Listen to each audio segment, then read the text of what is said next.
Ah, man, it's another wonderful, wonderful, wonderful day.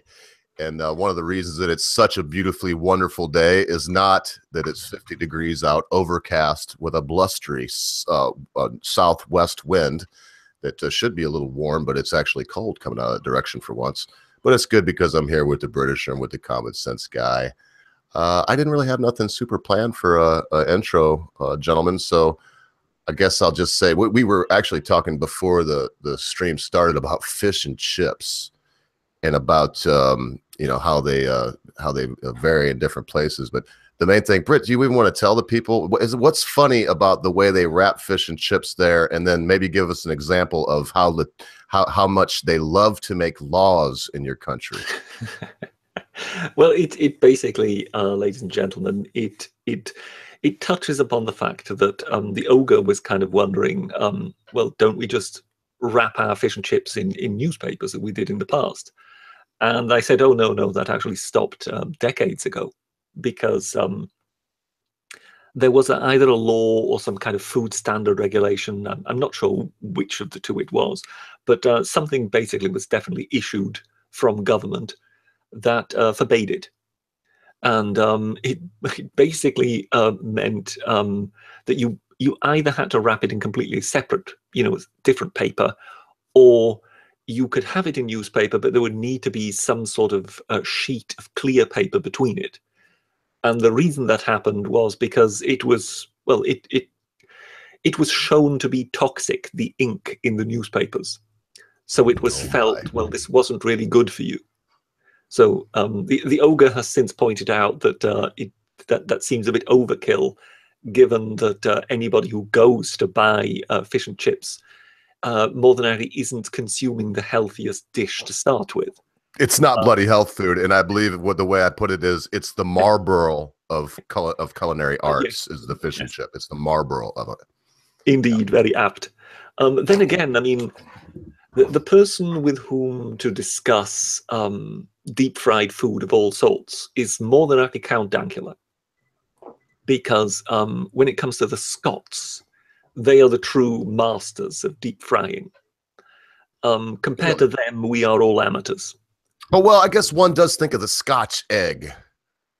And yes, if I'm not mistaken, that's a deep fried, breaded and deep fried egg. But they will effectively go for deep frying anything. I mean, there is the infamous deep fried Mars bar that, I think unless you're Scottish, you simply cannot face it. But I've had deep fried candy bars. They sell them at the fairs here all the time, like, deep fried Twinkies, battered and deep fried Twinkies, That's just the colonials copying anything that comes from the mother country. Yes. But well, and I definitely believe that, because it's funny. We have a lot of Scots around here, Scots and Polish. But anyway. Yeah. Sorry. No, but the Scots are famous for eating a lot of deep fried stuff. I guess it would. I guess it makes sense to a certain degree, because the reason the Brits like fish and chips, which was incidentally actually I think kind of introduced by Jewish immigrants, they started actually selling it. But the reason that the Brits in general have taken to it is because this is a cold and damp country, and eating fish and chips is a bit like eating central heating, if you know what I mean. Oh yeah. But of course, the further north you go in this country, the hardier the climate. The hardier you need to be to withstand the climate. By the time you're up in Scotland, yes, it's a tougher breed of people. But of course, fish and chips seems all the more attractive if you're somewhere in Aberdeen. Yeah. Oh, yeah. Well, you know what, Britt? You in Common Sense Guy, you get a lot of flack for your food there in England. But has anybody ever had a tea biscuit with clotted cream? Yeah, lovely. Quite possibly the most wonderful thing on God's earth. I mean, well, there are several things that one needs to say about British food. The first, if there's certain dishes came about in a way without sauces and whatever, particularly because the British had a higher quality of standard when it came to animal rearing and whatever. So when it came to roast beef and whatever, we didn't smother it in sauce hollandaise and whatever, because we wanted to appreciate the beef, but also because the beef was effectively safe to eat compared to it with a lot of other countries. Yeah. But then, yes, there was, I guess, more than likely, once industrialization came in and lots of people began getting packed together in cities, the culinary science of Britain just went right out the window. I mean, you have to be honest, until about the mid-90s or whatever, in this country, food was pretty ghastly. Brit, if I have to choose... Then quite a little revolution began. So food standards have risen considerably. I mean, you know, noticeably throughout the entire country. You do feel that what happened was that with cheap travel coming along, a lot of the population has been exposed to the much higher standards of cuisine on the continent. At the same time, there was also a boom in cookery programs and whatever. So Britain has now quite a collection of Michelin star chefs over here too. So yes, there has been a little, a sort of silent revolution that it's more than likely not really that applicable anymore. That food is a lot of my favorite foods are English. I love just bangers and mash. I love shepherd's pie. I guess it's more Scottish. I don't know, but it's all United Kingdom. In fact, my favorite places to eat would be, you know, always English pubs or that kind of food. I love that kind of food. Anytime they serve me something where everything's mixed together with lots of cheese, bring it on, man. Bring it on. I don't care what it looks like. And for my money too, I've eaten all over the United States. I mean, all kinds of really nice restaurants. Mrs. Ogre and I have been to Sparks. We've been to Hampstead's in New York. We've been all over the place. It's a lot of fancy schmancy spots. Man, you know, the French are always, with respect, they're all snooty, but I don't like snails in frog roix. I can't even stomach that stuff. Not just because I know how it's made, but it's so... I don't like the French. I would take English food over French food any day of the week. I think it depends there, because you know, when you talk about French food, there are two different categories that you have to look at. One is the haute cuisine, which is, you know, it's very, very pretentious. You know, everything has to be served on square or triangular plates, if you know what I mean. Yeah. But then there is the, you know, the deep, rich tradition of French peasant foods. That's where it actually, where their you know, where their quality comes from, really, because each one of their regions had separate dishes, and they clearly outperformed just about everybody on the continent, except perhaps the Italians. I mean, the French tend to speak of there being 3 world cuisines: French, Italian, and Chinese. And they say that really? So nobody throws Spain in there? No. But basically, the way the French define it is basically to say, obviously, in certain areas of the world, you know, you will have different cuisines of their own, but they're not all encompassing. Like those 3. Those 3, you can pretty much find, you know, foodstuffs of all different types. Whereas if you go to India, there are different curries, but in the end, they're curry. You know, and when it comes to Spain, yes, they've got tapas and paella, but there is nowhere near the range that you will find in, you know, its immediate northern neighbor, France. In that regard, yes, those 3 countries, and particularly in Europe, those 2 countries dwarf everyone else in just what they can provide in terms of food. And I got someone sent us this thing. I cannot pronounce this name. Ortolan, O-R-T-O. We'll say that again, Brett. Is that French? Yes, sir. Ortolan.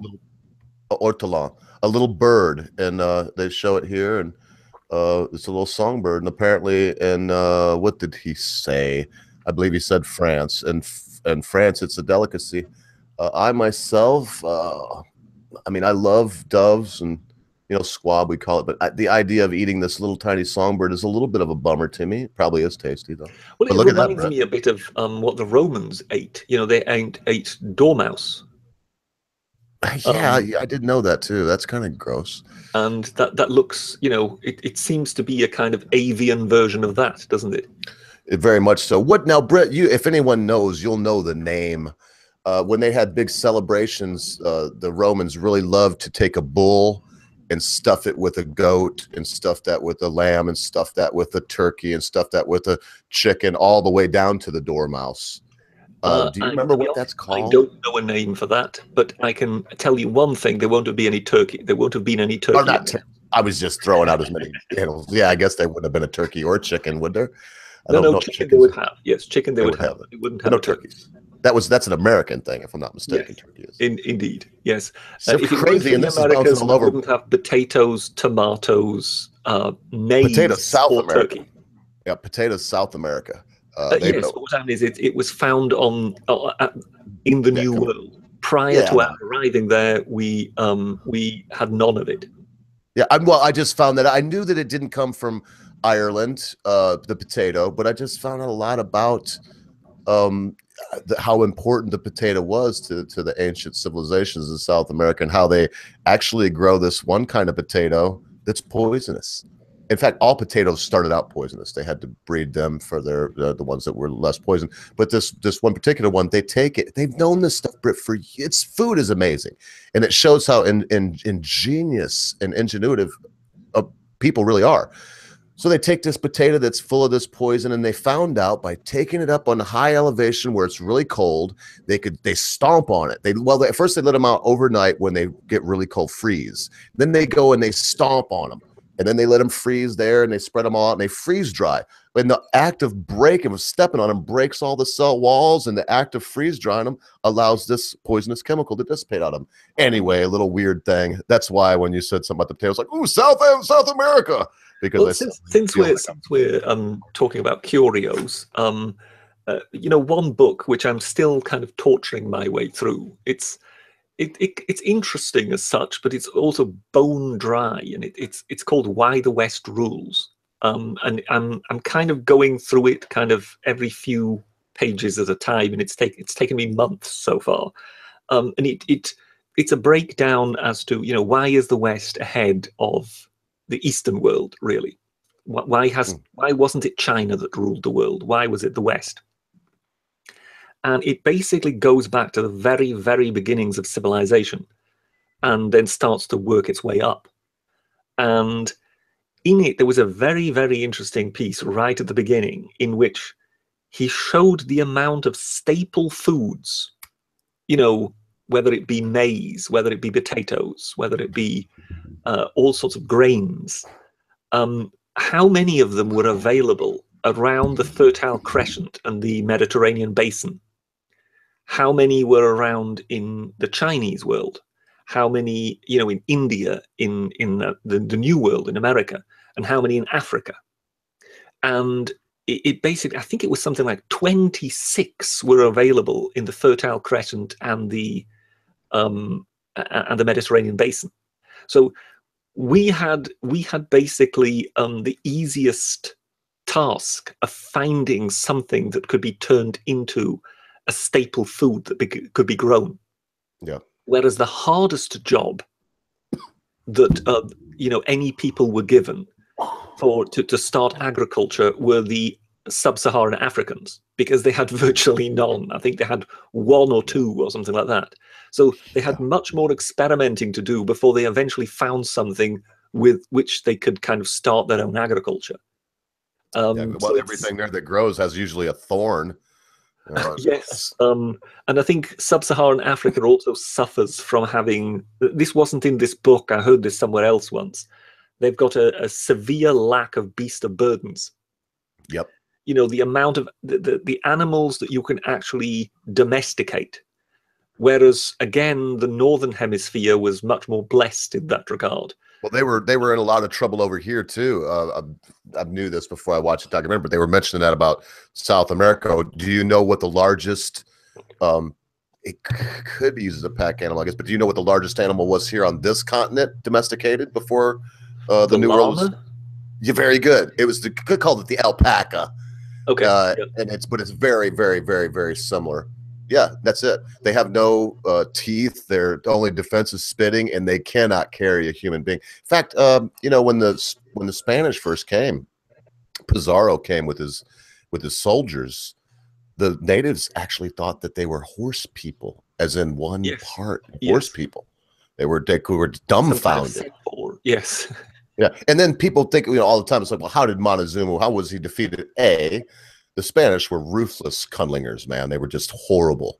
And so they, you know, they kidnapped his daughter, made him fill up rooms full of gold. They were not above torturing people. And yeah, of course, we're talking about a civilization that would round folks up once a week and cut their bloody heart out and throw it down the steps. I mean, you know, when it came to Cortés and Pizarro, they basically worked with allies. They were effectively the leaders of an alliance. So the moment they arrived in the New World, those peoples who wanted rid of, particularly the Aztecs, all immediately gathered around Cortés because they saw him as the one who might be able to get rid of them.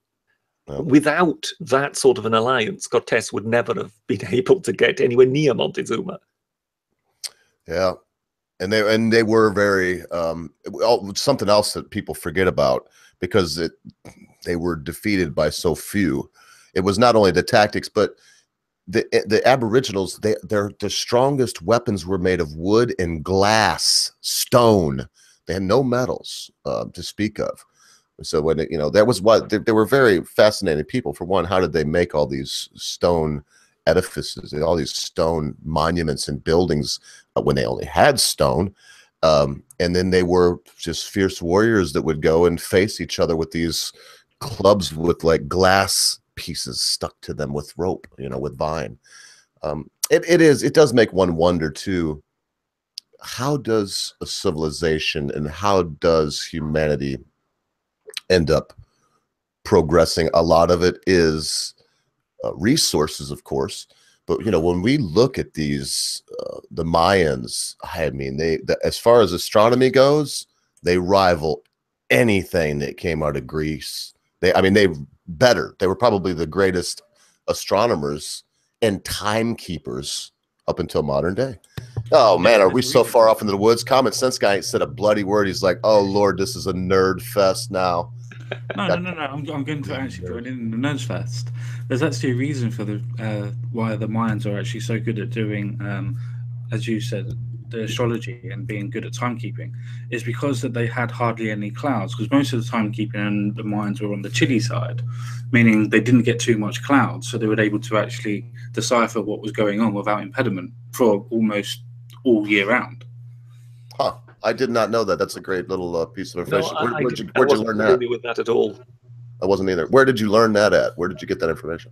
Discovery Channel. Oh, okay. Fair enough. That's where I get a lot of mine. But I don't know if y'all seen, but there were some folks down there in Mayan territory, and there's this spot where they did these, I'm trying to think what they called them, earthoglyphs. What they call them? It's where they would make these figures on the ground. Oh yes, and you could see them from a long way up. Atacama Desert. Pardon me, sir? Is that the Atacama Desert? I think that is the Atacama. Well, because the bloody scientists got there and they messed this thing up. They didn't really know what it was on the ground. And so they started digging around, and here's this ancient 3,000-year-old earth tattoo, and they just decimated it. you can see them from the sky, of course, and so you can see this one, and it's like a stick figure dude with a spear and this curly Q thing, you know, by his hand or whatever. And then you see another thing that looks kind of like an alpaca or something, and then you see this thing. It's like, what's that? It's the one the white people destroyed when they got there. I'm not trying to be racist either, but it did so happen to be. I guess I'm indoctrinated. It did so happen to be white people. Common sense, I think you will agree with me, won't you, that this is once again just nothing else but the colonial people copying the motherland, because we long ago already started having chalk white men and horses on hillsides. We did indeed. We did indeed. The Angel of the North and other horses. Please not the Angel of the North. Please not that. I have seen that, but I think that these things. I think the fact that the Angel of the North has Messerschmitt wings already should discount it from ever being erected on British soil to start with. Well, don't say anything about erected, especially for the man on the side, the chalk man. Why am I? Somebody's gonna have to educate me now before we move on, because my curiosity's piqued on the Angel of the North. What the hell's that? The Angel of the North is a horrible, horrible statue that I believe was put up somewhere in the 1990s. Is it Gateshead? I'm not sure. I think it's just on the outskirts of Gateshead. And I think it kind of used some sort of ancient, some sort of existing shipbuilding techniques, because they had a lot of, ship welders and whatever in places like Swan Hunter, in order to build this monstrosity. I mean, it really is large, Ogre. It's rather oversized, and let's see. Here we are. You said it has Mr. Schmidt. Yeah, there you go. Give me the link. You said it had Mr. Schmidt's wings. I'll try and find you a link. That's ME109 wings. That can't be good. That shouldn't be. I'm with you there. Mr. Schmidt wings. I've put the link up there, so you. Yeah, I got you, big brother. And by that I mean old. You're older than me, not bigger, but yes. And this was gracious. And it truly is gargantuan. So please don't think this to be anywhere near a life-size human. Yes, that gives you a better idea of scale. Yeah, when I seen that, I thought, well, maybe it's this is as big as the Statue of Liberty. Yeah, and maybe bigger. That's huge. It was kind of supposed to be, a kind of landmark for the North and whatever. And got a wee bit rusty, didn't it? Well, it was supposed to rust.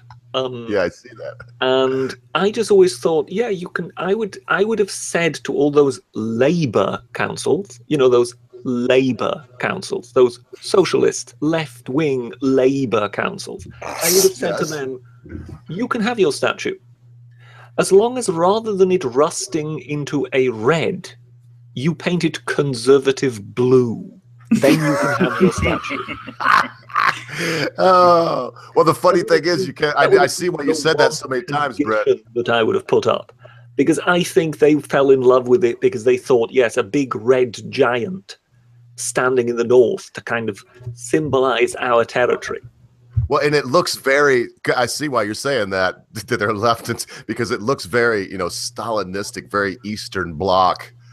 And you definitely can see what I mean with the Messerschmitt wings, can't you? That's not the wing of a Spitfire. That's the wing of a Messerschmitt. No, because the Spitfire would be elliptical. Beautiful design. I mean, wasn't it? What was it? It was Gormley something, wasn't it? Andrew Gormley or the Anthony guy Anthony Gormley. There you go. He was the one that did it. He has since also made some other projects. He's one of these kind of artists that are very good at publicizing themselves, and these days art is all about self-publication rather than about your actual skill. Well, speaking of art and SJW Warriors, whenever you're wrapping up here, Brett, because it kind of really is. I mean, as soon as I thought you were wrapping up, and if you had some more words, just get them on there. No, by all means, go ahead. Yeah, because I read this book. I want to say it was somewhere 7th to 9th grade, somewhere in that era. We all did learn about Bo Bradley. Wasn't that his name? I mean, all this horrible story. And I can see in the body. Let me just read this. It says, banning To Kill a Mockingbird teaches students the wrong lessons. Of course it does. What lesson is that? To fear mere words. A Mississippi school district in Biloxi has just pulled Harper Lee's To Kill a Mockingbird from its middle school curriculum because it makes people uncomfortable.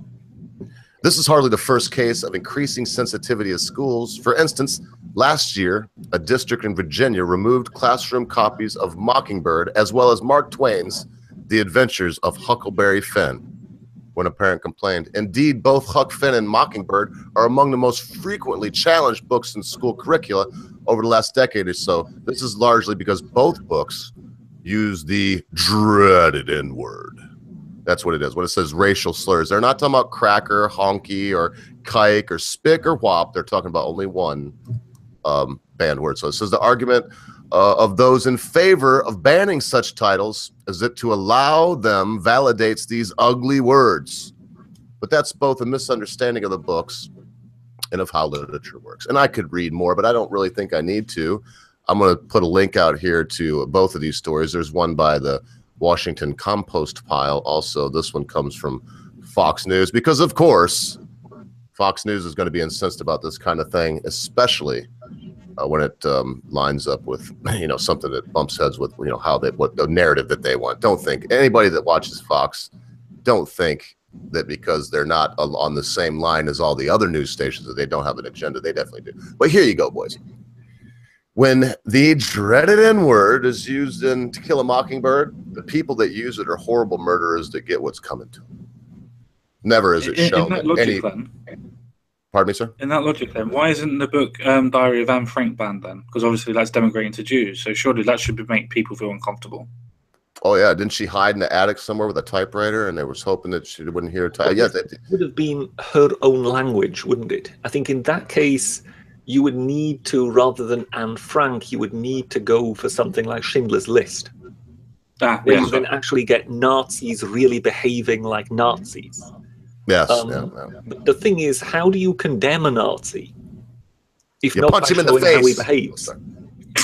Right. Sorry, I wrecked that. So you expose a Nazi by letting him expose himself by just. What I mean is, if you anyway want to write anything like that to basically show them, to condemn them, then you have to basically show them for what they are. And exactly. You cannot show them for what they are if you need to kind of beautify them. Because if you do so, then people will get the impression, well, they're not really that bad, are they? So if you want to show racism for what it is, then you need to kind of let the characters who are racist live out racism for the audience to see it. Because otherwise, if you're just basically telling people, oh, and by the way, this is the bad guy, this is the racist, but he never does anything bad, well, then very quickly people are going to start believing that racists aren't really that bad of people. Yeah, no, definitely. But obviously, the reasons why they got rid of this book is to show that words don't actually mean any harm. They don't actually mean anything, not unless you're giving credence.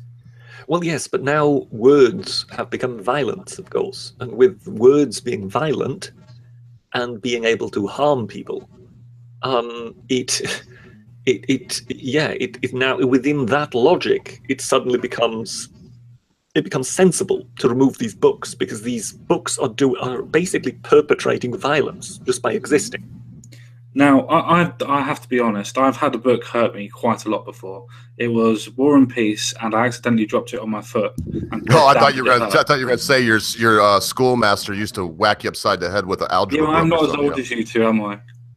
No, right. That was ageist. Really, that's very nice of you to say, white YouTuber. Sorry, that was a low blow, even for me. Yeah, how dare you compare me to him?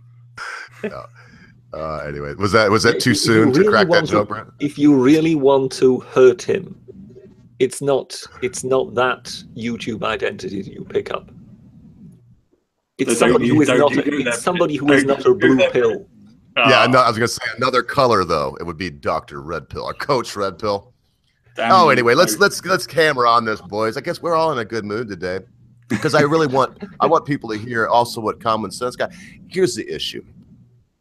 There's a couple of problems with this there's more than that, but here's the two main ones that I see. Number one, when you make something mysterious, when you ban it, when you prohibit it, when you make it a vice, when you make it illegal, when you make it uncouth, uncool, and unacceptable in polite society, all the kids want to do it. That's number one.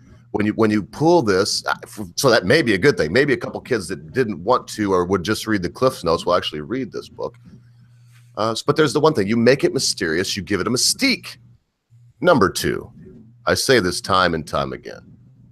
If you go to a good psychologist, and because you have a phobia, you have arachnophobia.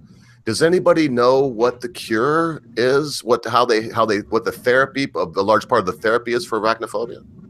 Well, towards the end of it, they actually get you to hold a spider, for instance. That's right, exactly. You handle tarantulas and whatnot. That is very, and yes, they don't start you out with that common sense guy, but they do start you out by, you'll be reading a story on screen and they will flash a black widow spider or a tarantula. You know, you're looking at a screen reading, oh, see Dick run, see Dick jump, look at Jane, ha ha ha, Jane, look at Spot, Spot barks, bark Spot, oh, tarantula. You know what I mean? And so that's how they start you out. So the idea that these are dangerous, damaging things that are to be afraid of is all the more reason. So A, don't create a mystique around it and make it cool by banning it. And B, if it is so terrible and if this is so dangerous, then we need to be exposed to it so that we can build up that callus, that mental callus that helps us to deal with these things. Well, I think one thing that is worth pointing out is once again, this kind of illustrates the everlasting encroachment, that this line never stands still. It basically is coming further and further in, because To Kill a Mockingbird is really a very innocent tale. It's told from the position of a child that doesn't really understand what the grown-ups are getting up to with all their racism. And you just sort of think, well, hang on a moment, if they're already after that now, then where is the line? Huckleberry Finn, again, I mean, surely this is for anybody who doesn't know Huckleberry Finn. I mean, who else could possibly really get annoyed? I mean, that's it's on my iPod. I love that story. Read Huckleberry Finn and end up with the conclusion that this is simply deeply racist. And Huck is a pretty good book. Tom Sawyer's even better, and the dreaded N-word is used less than that. He's on a raft on the way down the Mississippi with a runaway slave. Yes, his best friend, by the way. And you just think, well, where exactly is the racism in this? At what point does Huckleberry Finn give him away to the authorities? At what point does Huckleberry Finn get to whip the black man?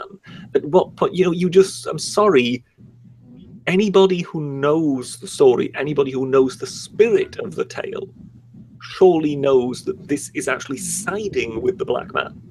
If anything, it's like a Fox and the Hound without the bad ending. Yeah, I love Fox and the Hound. But to go back to... you see what I mean by that analogy? I mean, it's the same thing. You have, back in the day, it would have been uncouth, uncool, and so all the things that I said before, to have a white boy running away with a runaway slave. But he did it anyway. They don't know the story. And the naysayers never do know the story, do they, boys? Britisher makes this point, and you make this point as well, where obviously he's running away to save the slave, which is the whole point of going down the Mississippi River on a raft. Surely, if they actually read the story, as you made the point and Britisher made the point, if they actually read the story, surely this should be actually portrayed into schools to go, do not take social norms as what they are. If you see something you feel is wrong, act upon it. And surely that's what the whole point of the story is, to not look at social norms and feel that it's normal, actually do something about it if you feel that something's going wrong, especially in the Huckleberry Finn one, obviously, yeah, if you're a reasonable person, yes, that's the point of the story, but most of these people aren't reasonable. Obviously in Mockingbird, it's the whole principle of saying, well, I don't understand racism because I'm a child. The whole point of innocence through the eyes of a child. Well, and it was also a larger point on that. I'm not sure if you read the book, Common Sense, but very quickly, is that even black people deserve justice. This was a situation where this person was not going to get justice because of the color of skin. I mean, that's the whole daggone story, man. It's crazy. Yeah. No, all kids should read Mockingbird. All kids should read Huckleberry Finn. All kids, as you quite rightly said, should read Tom Sawyer. They're all classics. But yes, they should all be read. How do you actually illustrate a story? How do you provide a case in which you can make the case that Harper Lee does in To Kill a Mockingbird without anything bad befalling the black person? if that You is can't do the this. Disney story. if that It's is the your same as actual Disney story. goal, then I mean, you know, I think in that regard, the only thing that the social justice movement will accept is if there is a story which simply disregards the past. This never happened. Caesar was a black man. You know, you just basically you change the entire meaning of history, and you simply remove from it any injustices or anything like that that ever existed. So rather than create a morality tale about how this was wrong, you simply deny its existence. I think that's the only sort of story they would more than likely accept. And chances are they would complain about that too, because they would then say, oh, well, where's the injustice? But Caesar was a Mexican. of course, yes. That's better. That's better. No, I'm never going to let you forget that. When you least expect it, I'm going to shout out, Caesar was a black man. That was great. Just to jump on Britisher's point But, quickly. yeah, and also, because this is going to take me 10 seconds, that's a very, very good point, because if you take out the injustice to the black person, you have no heroism. Thank you, Common Sense, for letting me jump that in. Correct. But just to jump on Britisher's point, if you take away all of these historical books that are trying to portray the ideas of changing social norms, because that's what they are, they're there to challenge the social norms in general, to give people the idea that people are people.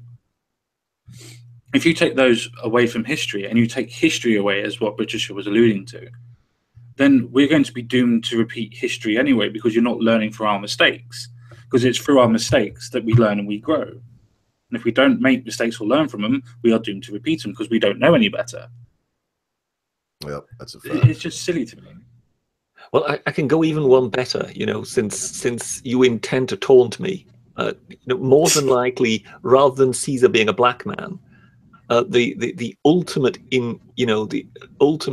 inversion of the tale would be if Caesar is a Gaul, or Oliver Cromwell was Irish. Oh. Oh no. Yeah, you can't do that. Well, and you know, General Lee led the Yankees. Yeah, he sure did, and he was a black man also. A general, famous General Lee. He wasn't a bad guy. Well, and you know what, boys, we could pound this into the ground all day. I do believe that the best points that we could make have been made. For one, the most beautiful thing, I think, was said by Common Sense. If we don't look at this and see that social norms have been changed, we're doomed to repeat history. And we're also, we don't get to see how they were changed. In my heart of hearts, I believe that a lot of this is a blackwashing. It's what they don't want. They want you to believe that white Americans invented slavery. No, slavery didn't start here. It basically ended here. England was started it, and then when the last bastion of slavery was the United States, as far as enlightened societies go. And so it's a blackwashing meant to keep out of the light. Because look, I'm listening to Hillary Clinton today talk about how, well, this election more than anyone in modern history was very, very sexist. And we're so sexist nowadays, so much more sexist than it ever was. And I'm like, you got to be kidding me. For one thing, if there ever was a patriarchy, which everybody's heard my argument, it was always been a matriarchy. Some benevolent white dudes apparently had to eventually let black people be senators and vote, and then eventually the black and white dudes that now get together to make this patriarchy had to say, okay, now we're going to let the women. Well, if it is what they say, boys, why on God's earth do women vote? Why aren't they just kept in a box and uncaged, only to make dinner and sexually service us? Why wouldn't that be? Well, there's 2 points to that. One, they moaned all the time, and then they kept on blowing shit up. So that was one of the main reasons. So he gets on blowing stuff up.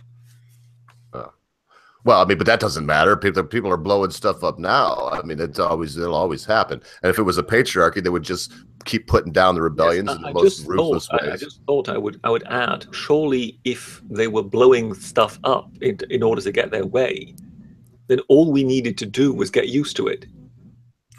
All right, Sadiq. All right, go back home. Yeah, all right, Mayor, Mr. Mayor. We could just run, yell, and tell. Long live Theresa May. Are you quite sure? Are you quite sure that whatever you're smoking there is good for you, Ogre?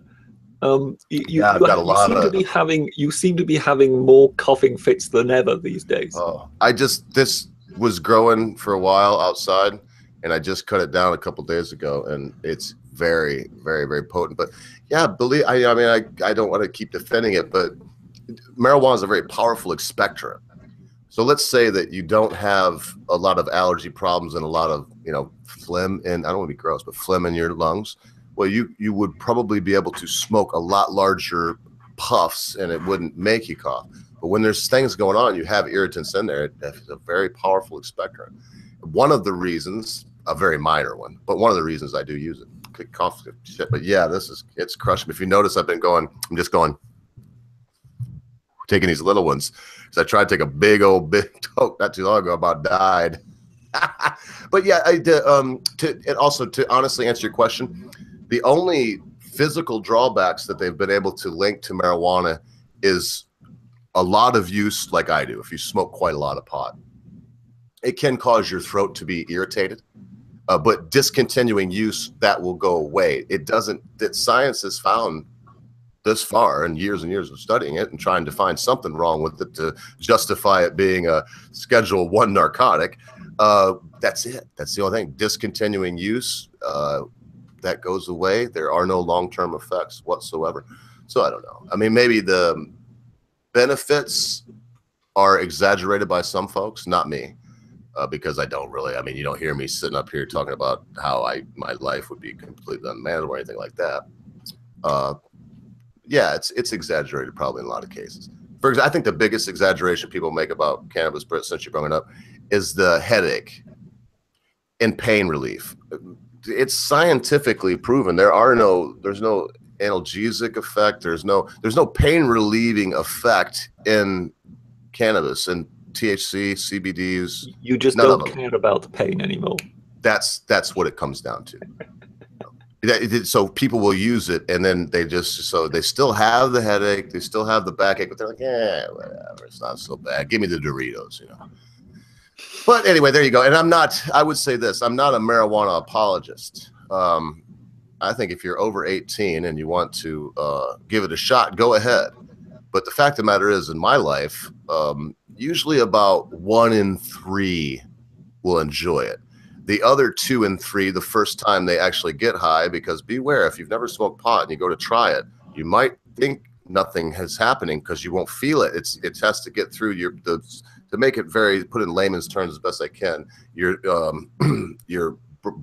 brain blood barrier, the cells, they have this cone-shaped receptors in that, points of access, maybe a better way to put it, and they get kind of slippery from the cannabinoids, and they slip through after usually the 3rd or 4th use. So if you're thinking about using it, make sure you're at home, because you're in a safe place. Can I say that? Because what happens to a lot of people is they've tried it, nothing happened. They've tried it, nothing happened. They try it again. They're at a party full of people, or they're, heaven forbid, don't be stupid, at school or work or something. And suddenly, bang, they never had this happen, and they're, under the influence of a very powerful a psychotropic drug, and it turns a lot of people off to that. In order to introduce a segue there, was that why Hillary Clinton fell flat on her face at one time in New York during the election campaign? I see what it is. It's like, I'll see your last segue and raise you this one. That was pretty good. That was good. That was good. Cheers to that. I don't know, but I would say, gentlemen, we've talked about it before. Common sense among this group, I'm just going to come up and say it. You're the most forgiving among us. You really are. Nice. But I believe you are. You're the one among us that would be like, let's give him a second chance. You strike me as that anyway. I could be wrong, but I don't think so. You strike me, let's give him another chance. No, let's look at it from their point of view. You're the peacemaker, more accepting, more willing to give another chance. That said, even yourself, sir, once a politician that even if you like them, once you see them flat out fall before the mob, what do you do at that point? Well, to me, I mean, it's not like she's run once; she's run twice, and she's lost twice. So, you can't really go any further than that. Well, I mean, in a nice way, trying to look at it from her point of view, and there's just nothing more that she can give. I mean, if you're not going to beat somebody like Trump, you're not going to beat anybody. And I mean that in all respect to Mr. Donald Trump, J. Trump. It's a case that he wasn't a politician. It was the fact that I know that the stars aligned in this occasion for him. But if you look at it from a logical point of view, the career politician couldn't beat just a normal bloke. I know he's a sort of it wasn't fair for Hillary, or it really wasn't fair for the Republicans that he was running against in a primary, because you're looking at career politicians versus a career salesman that is made his whole life into talking politicians into giving him permits to build buildings and whatnot.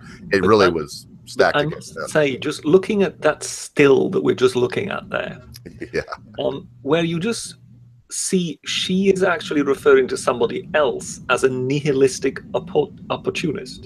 And you just think, hang on a moment, isn't that the kettle calling the pot black? Amen. Sure is, brother. And I'll tell you, I'm going to play this. Let's remember, folks, who of y'all I think you gentlemen probably will know, and I don't know if our subs that are with us right now will, but who was the first, who was Julian Assange exposing when he first came out with WikiLeaks? He was exposing all of the riot. He was exposing George W. Bush and things like that. What was happening in Afghanistan? Sure was. And how did I should have looked harder today. I was just a little busy, but I could pull up several clips of Hillary Clinton, Joe Biden, all of these people talking about how great Julian Assange was. The DNC was flying him around in a private jet. I don't know if y'all know that. Back in the late 90s, I want to say, or excuse me, 2000s, early 2000s. And so, yes, exactly, common sense. He came when he started. There was no. Let's listen to Hillary Clinton, because the things that this lady says here, it'll give us something to comment on, boys. I guarantee. Here we go.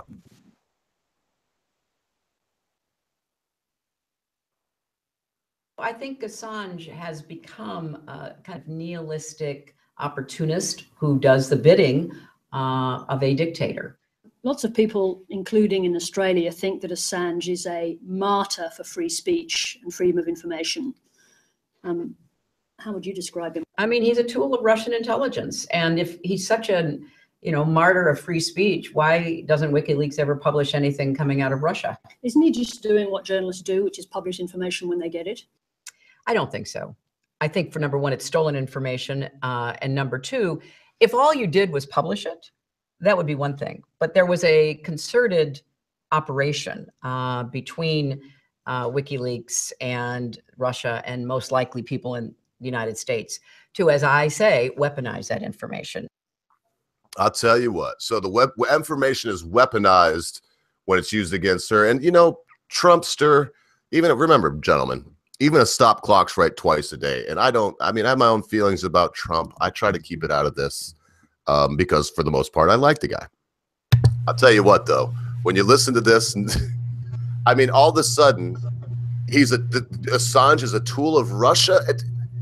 That goes beyond ridiculous to me. Trump came out and just recently, he said what everybody knows. It was also released by WikiLeaks, where they were talking about what do we do now that we lost the election and we were supposed to have won. We were supposed to have been ahead in all the polls. And they were like, let's blame it on Russia. That's been leaked also. Can I cut in here? There may be a very simple logic to what Hillary Clinton is doing. And that is, it is generally understood that if you tend to become the party of one, you become the candidate of one of the major parties, you get one chance. Now, the first time round, she didn't get that chance. She lost against Barack Obama in the primaries. So, as such, she had a valid excuse to stand. And now she basically became the candidate for the Democrats. But then she lost. Now, normally, if you're the losing candidate, that was your one chance. Thank you very much. Goodbye. But of course, she is trying to peddle the narrative that she didn't really lose. Mm-hmm. That it was taken from her. that effectively Donald Trump was a cheat, and that therefore she should be handed a second chance because she well, yes, but as candidate of the Democrats, she should be handed a second chance because first time around she actually was the winner. It was just simply denied her by a cheating Trump and Russia, just as Caesar, who was a Gaul, was also working with Russia. Well, I have to say a couple of things on this. I would like to point out that so many people, even in England, are believing that this Russia story is completely not true. I mean, I talk to, as I said many times before, I talk to a lot of people that are Ramonas and just want to remain no matter what and have no logical fallacies. They have no logic to why they want to stay. They just want to stay because they think it's the right thing. And all these people, when they come and talk to you, as soon as you start talking and engaging, their main point of stay, or when they don't want to talk to you anymore, is they go, "You're just a Russian bot." Now, I understand that that's just a get-out clause. I do understand that. But it's the fact that so many people in general are using that as now that's their way out. It's funny how media shows society a way of getting a get-out clause. I'm sure Britisher will understand where I'm going with this. It's like with Tony Blair in charge. Anything that would happen, his first response would always be, lessons have been learned, and next time we will not do it like this. And that's the points that are now going on. This is now what people are using as excuses. Oh, you're just a Russian bot. Oh, you just follow Russian fake news. And it's just a dismissive term that they're now using instead of you're a racist or you're a bigot or you're a fascist. Well, you're Russian. The Russian story, as you say, was all over the media. But it was interesting how in Europe, one immediately picked up on that Russia story that was effectively being peddled by Clinton. One then retrospectively applied it to the Brexit, because at the time of the Brexit, no one was claiming Russian intervention. It was claimed after the Democrats had effectively created the narrative in America, that it was then retrospectively basically attached to Brexit, but it was then also attached forwards to the Dutch, the French, and the German elections. So one was already speaking of Russian interference in the Dutch elections. That suddenly disappeared when Geert Wilders didn't do better than he did. Again, with Macron, what we basically had been told, oh, well, lots of Russian interference in the French election. Macron won by 2/3 to 1/3, and suddenly that narrative disappeared. In Germany, the AfD seemed to have done well, but again, nothing happened to topple the leader, and guess what? Suddenly the Russian narrative is no longer mentioned. But the Russian narrative was mentioned in all those 3 elections in the run-up. It was almost as if the establishment powers had got their excuse ready in advance, should things go really, really wrong. Yeah, no, completely not right on that one. Completely not right. Well, and it's funny because I want to make a couple points. One, when Common Sense Guy says Remoaner, he is not speaking of people that voted Remain. He's speaking of people that voted Remain and now are crying because the Britisher was a Remainer. He voted Remain. He had a very good logical reason to do so. I'm not going to speak for him if he wants to share that with y'all, but he told me why. And you can't blame a guy for loving his country and for wanting the best for it. So whatever conclusion a person comes to, what am I trying to say? However a person would come to what's best for their country, as long as it's not the final solution, is all right with me. So that's number one. Remoaner, there's a lot of them. But I am right about that too, right? Common Sense. You don't just mean people that voted Remain. You mean people that voted Remain and now just can't let it go. Yeah, that's basically what it is. I mean, for people like Britisher, I have the utmost respect for that. That's what democracy is all about. To the point of you can actually go from one point and explain what your points are and explain your reasons, and then you've got to look at that and go, okay, well, you've come to a different conclusion, but at least you've arrived at a conclusion from a logical point. Rather than just go, no, I don't want it, no, don't like it.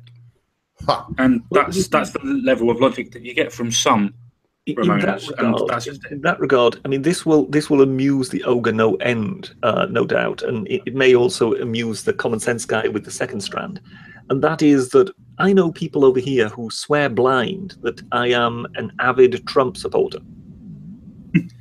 And that is because that must be the part that amuses me, because yes, precisely, because I am the one who basically will challenge people and say, look, so what actually has he done that is so terrible?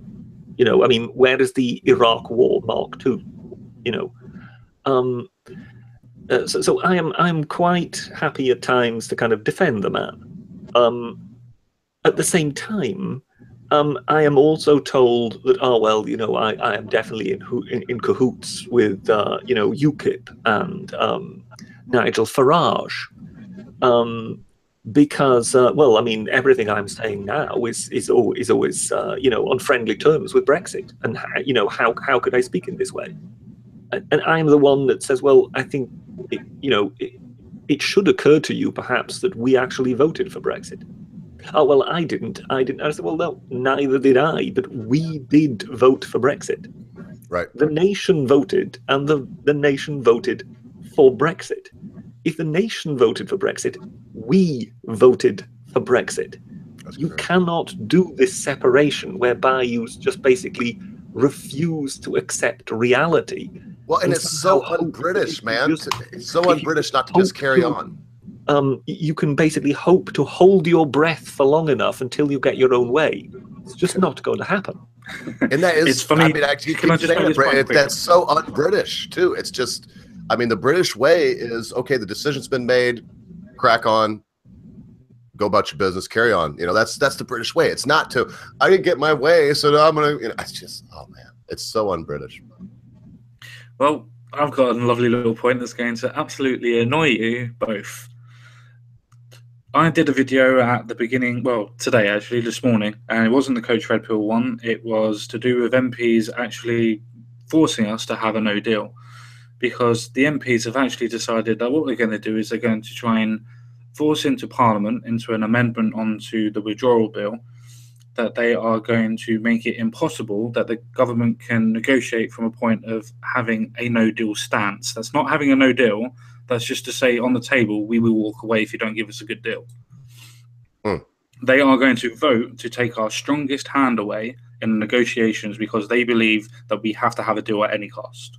Yes, that Labour have basically come out and said that they will effectively, as one unit, vote for this, and they are hoping to effectively attract some disillusioned Tories who want to stay in the EU, and of course the other parties who tend all to be right behind the EU, and try like that to force the hand, because everybody knows what will then happen. If the EU knows that Britain's hands are tied and she cannot walk away from it without a deal, then the EU is in a position whereby it can stipulate what the deal is, because you have no nuclear option of effectively saying, we will not accept that. Because effectively, you are then bound by law to at least accept something. So they can effectively tell you what the result is going to be, and there is nothing really you can do about it. Yep, no, there's something that's even worse on this point as well. Over here, we call that having you over a barrel. Yes, yeah, precisely. That is exactly it.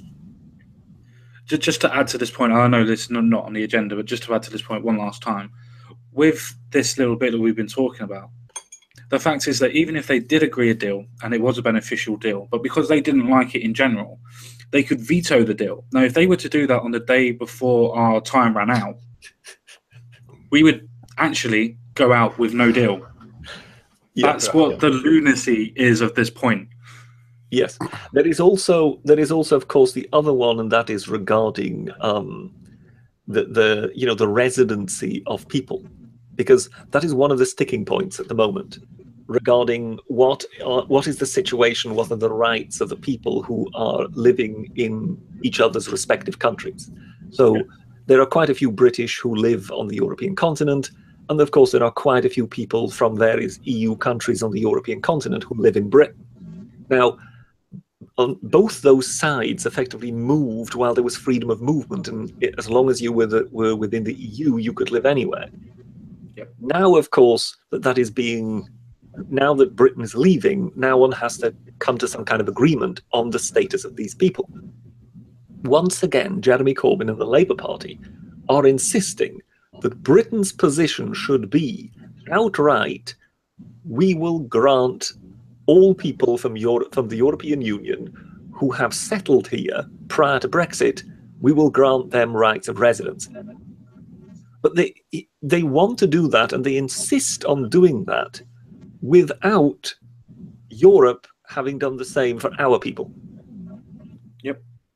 So it then opens up it opens up the possibility for then various European countries to start stipulating conditions for why British people should be allowed to stay within their countries, because effectively they already know that their countries, that their people are going to be safe. And of course, particularly when it comes to, say, you know, tricky customers like Spain, who have a problem with Gibraltar, you know full well that there would then be conditions attached to British people staying in Spain. And again, as I say, it's one of those, try to create a political situation whereby the European Union has you over a barrel, as you so nicely put it.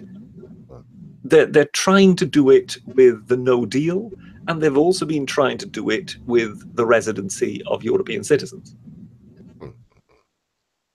Yeah, I tell you what have we, with the number one thing I've learned in this quarter hour or so segment is that Hillary Clinton is so irrelevant that even I fall into a conversation that has nothing to do with her when she was the main topic. That's so funny. Yes, that is that. Yes, yeah. But then again, she did start talking about Brexit, didn't she? So we have one. We have one. Oh no, yeah. No, but I thought it was hilarious. And if you notice, I just started thinking about it. I was like, oh, this is a great conversation. I realized we weren't even bloody talking about this. It's Hillary Clinton is so irrelevant. Hillary Clinton, and we ended up on Brexit. She's dying to be relevant, Brit, and she's so irrelevant that even on us, well, I mean, the whole topic, we took every chance we could. How long has Mr. Trump been in power now?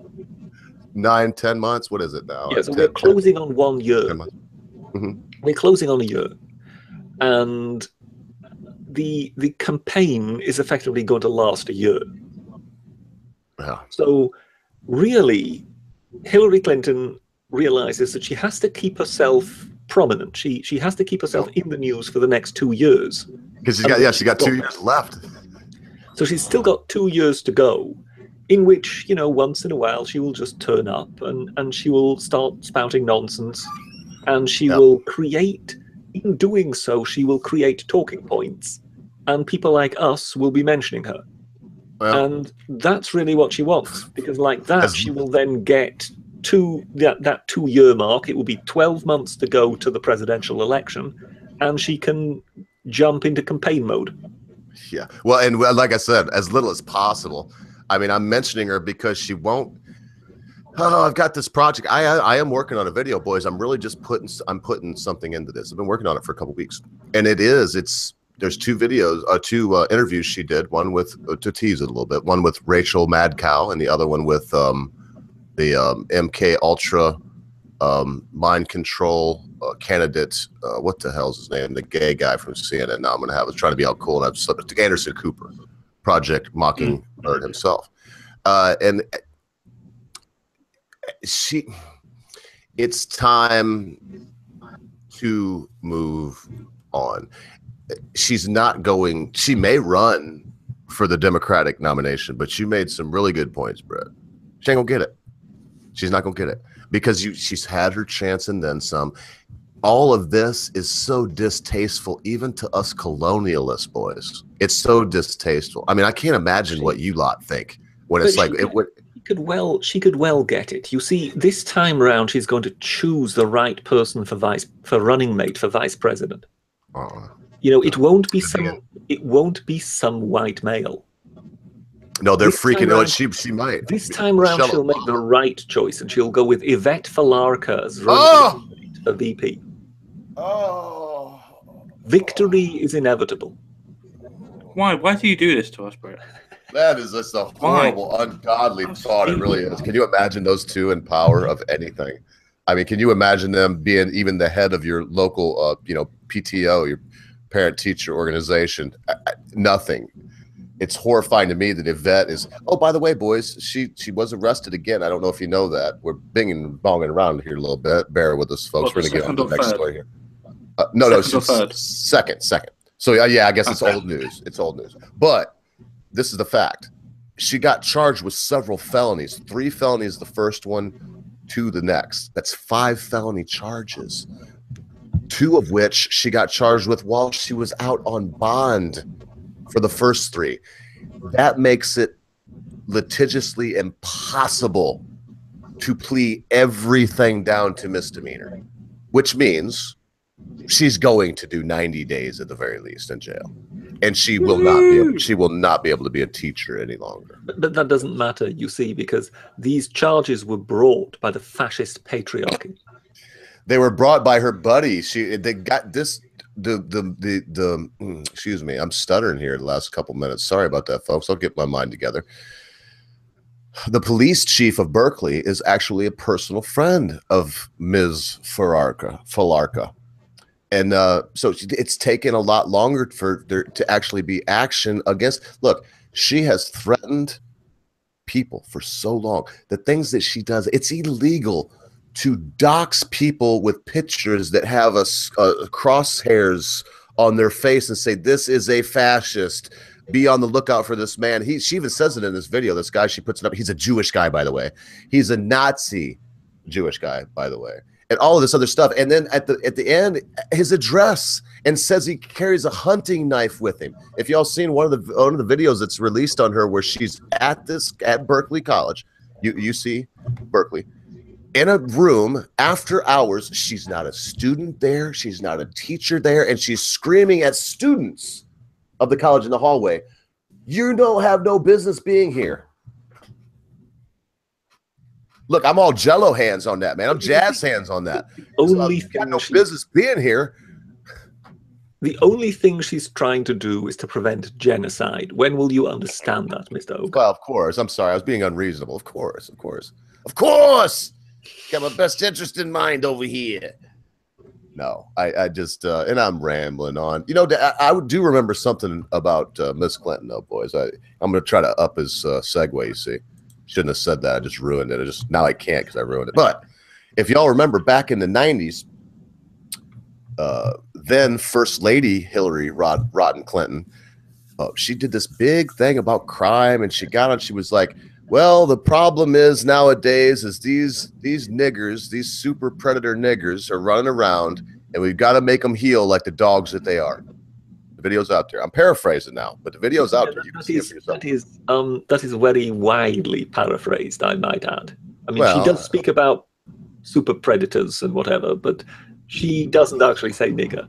Well, I don't know that. I can't remember. I'm just saying that she was saying that the black kids are bad. I remember the clip in question, and you have taken a certain amount of artistic license. Okay, maybe so. But the point still stands. I think you have to be forgiving towards Hillary Clinton, because at heart, Hillary Clinton is nothing else but a dreamer. Yeah, fine then. Fine. That's fine. Do I get you not only cut me off, segue? Sorry, this is quality material, and you're just ignoring it. Not only you cut me off, but then you just one-up me in the very segue I'm going for. Yeah, no, it's great. Yes, she's a dreamer. She's dreaming if she thinks that they're going to bring any super predators to bear. And Brit, I've got a fundamental, nice segue, by the way. I've got a fundamental problem down in the bones of me with people that are opportunistic.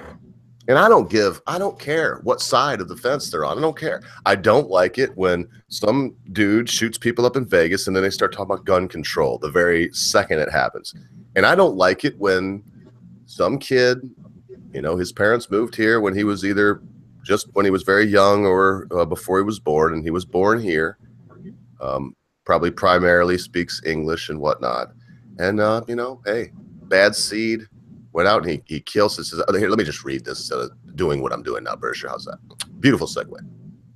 Illegal alien accused of murdering 18-year-old student was in the DACA program.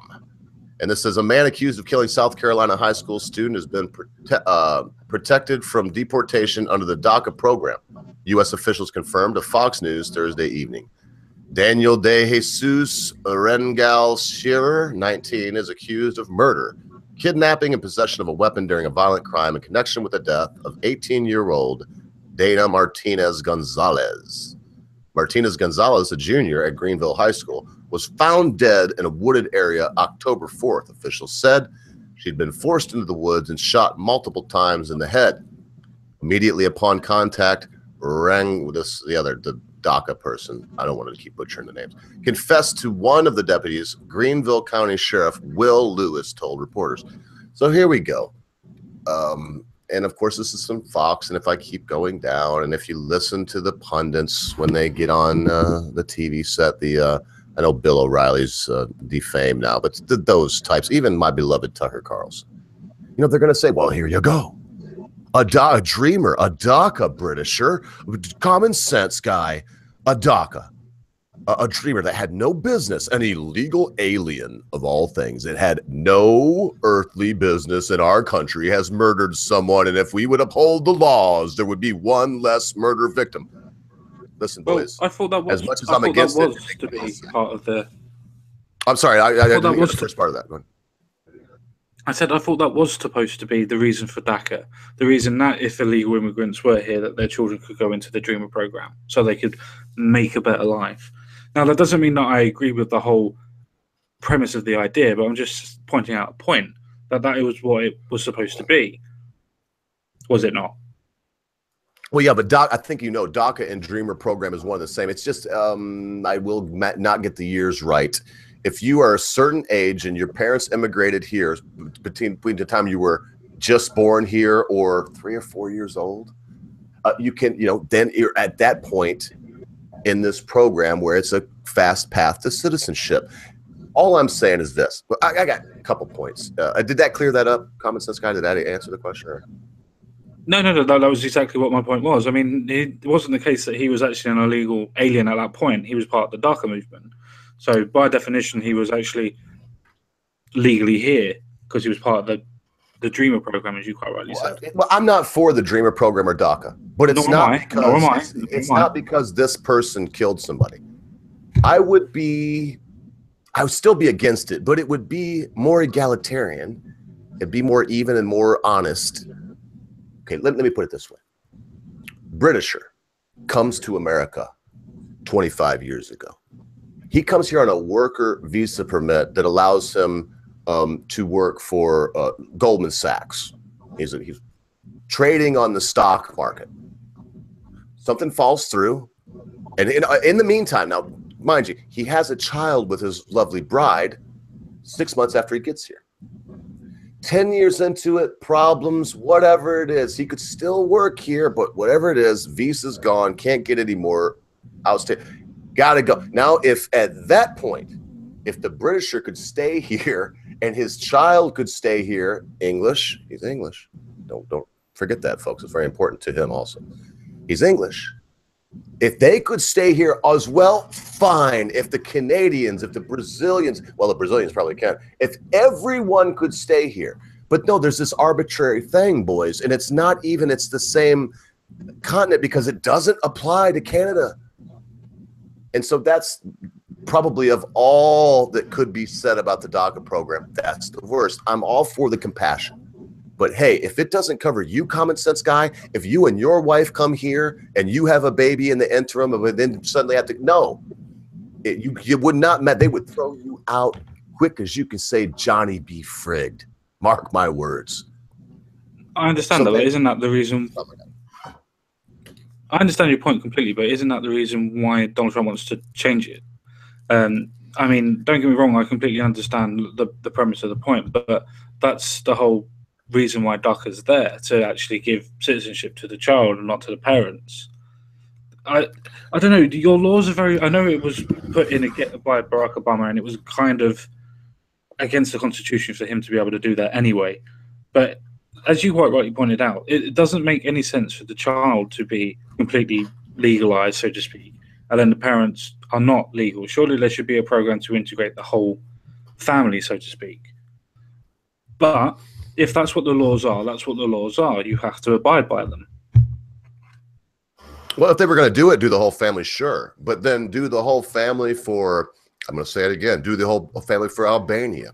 Do the whole family for Estonia, Latvia. Do the whole family for France. Do the whole family for England, for Norway, Sweden, everybody. And that's not the way it is. Everybody in the DACA program is from south of our border, or is from south of the Mexico-USA border. And that's the issue, I guess. Very racist. It's very, very racist. I don't see it as that. I mean, I think it's designed specifically to help people that are supposed to be one of the biggest demographics that are supposed to be emigrating at that point. I believe you agree with me on that, that Mexicans illegally immigrate. The biggest illegal immigrated, yes. Yeah, but also if you were to add the coinciding data as in legal and illegal, it would be the biggest demographic of people that were emigrating illegally or illegally.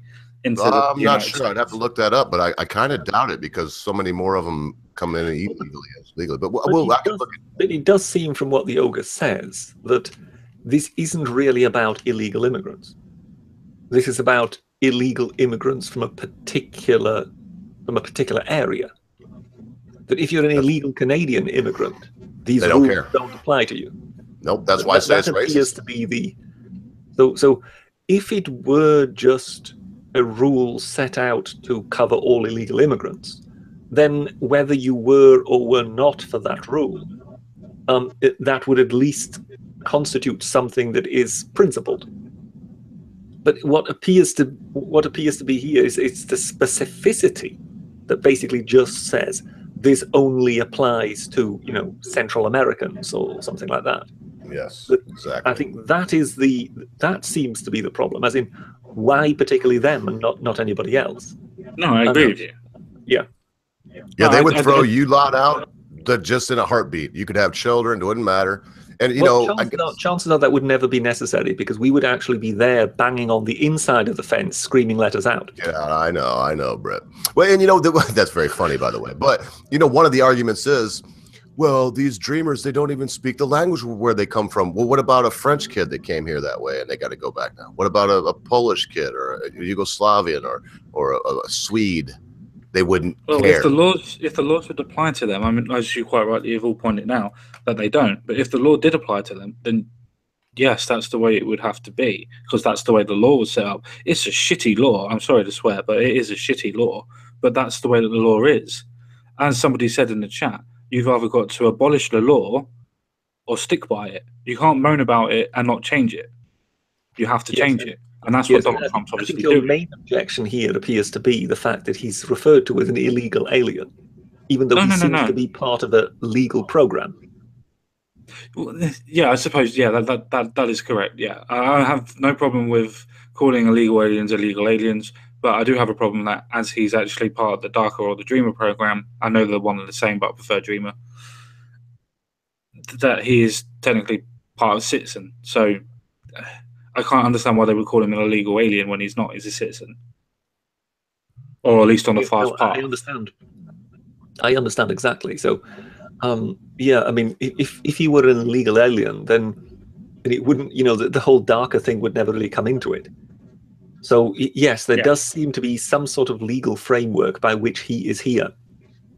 And of all those, well, I say here, in America, but strictly speaking, there would be the same likeliness of there being crime, just as it is within the general population of the United States of America, within those dreamers.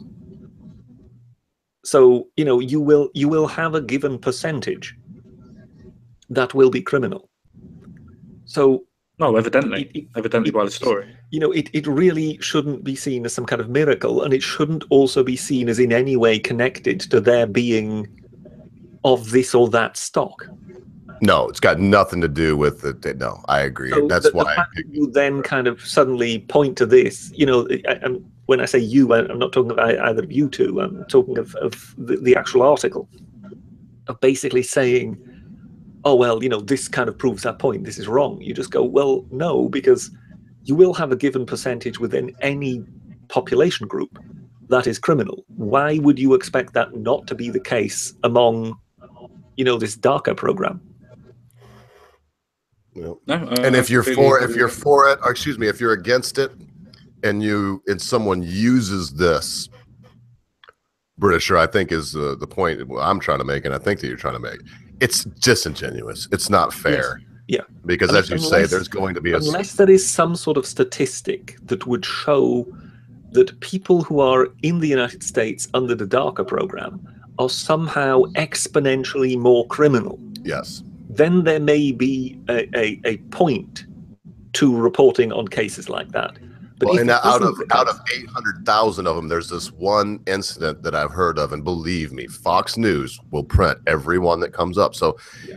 Out of 800,000, I'm imagining that if you get an aggregate of 800,000 anybody, there's likely to be 7 or 8 murderers. And I'm just guessing now, but I think that can't be out of the norm. So as you say, it's not, if it's not, you know, disproportionate, then what are we even talking about? I mean, people do bad things. It doesn't have anything to do with it being DACA or illegal or legal immigrants. To use an example here, you know, the reason why people mention criminality with the immigration push that happened into Germany, you know, with all the Syrian refugees and whatever, the reason that criminality is mentioned there is because Germany has got a very low crime rate, and that the crime rate was significantly affected once those numbers entered their country, and that really upset a lot of Germans because they felt that their hospitality was being taken advantage of. So in some cases it can be relevant, but in other cases like like this one, it does just seem to be a kind of tool of propaganda whereby one is seizing on a case in order to try and, you know, promote one's narrative. Oh, that's for sure. Well, all I can say is if you're gonna try to promote your narrative in that sort of fashion, sir, you know, fat chance, Britisher. Fat chance. Okay, anyway, I think it's one and tied on one. So that's nice slow clap, nice one on there. Way to emphasize my cheesy segue. But you know, we were talking about this the other day, though, boys. And we got just, I think, this and one more story. And I got the Common Sense guy has a space story for us, as we're hopefully going to be kind of usual, semi-usual. We were just talking about fat kids the other day, some about obesity, and then this came up, and all we ever hear, boys, is because let's face it, I'm with webcam right now. I've gained a few pounds this summer. Usually I lose weight over the summertime, but I've gained a few pounds this summer. I'm up to almost 235 pounds. For me, that's 15 extra pounds. Morbidly obese? No. Fat? Oh yeah. Can I tell the difference? Hell yeah. I mean, I'm carrying fit. Yes. So the idea of healthy at any weight, I have no disrespect for people overweight. It's an issue they deal with.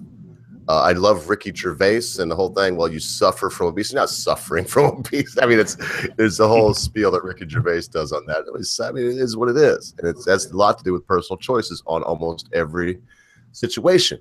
But that said, it's coming to this now, gentlemen, that as we're being told, you can be healthy at any weight. That the Gazette is reporting, too fat to fight. Colorado nonprofit says military threatened by childhood obesity. Even the kids in America's fittest state, which is Colorado, are too fat to fight their nation's wars. A pro-military nonprofit argues in a new study. Now, let's remember, I'm glad they said that too. This is a pro-military study. So are they biased a little bit?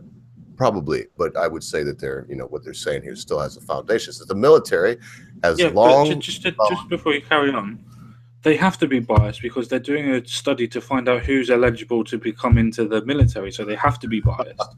Good point. Good point. Very good point. It says the military has long bemoaned America's tubby youth.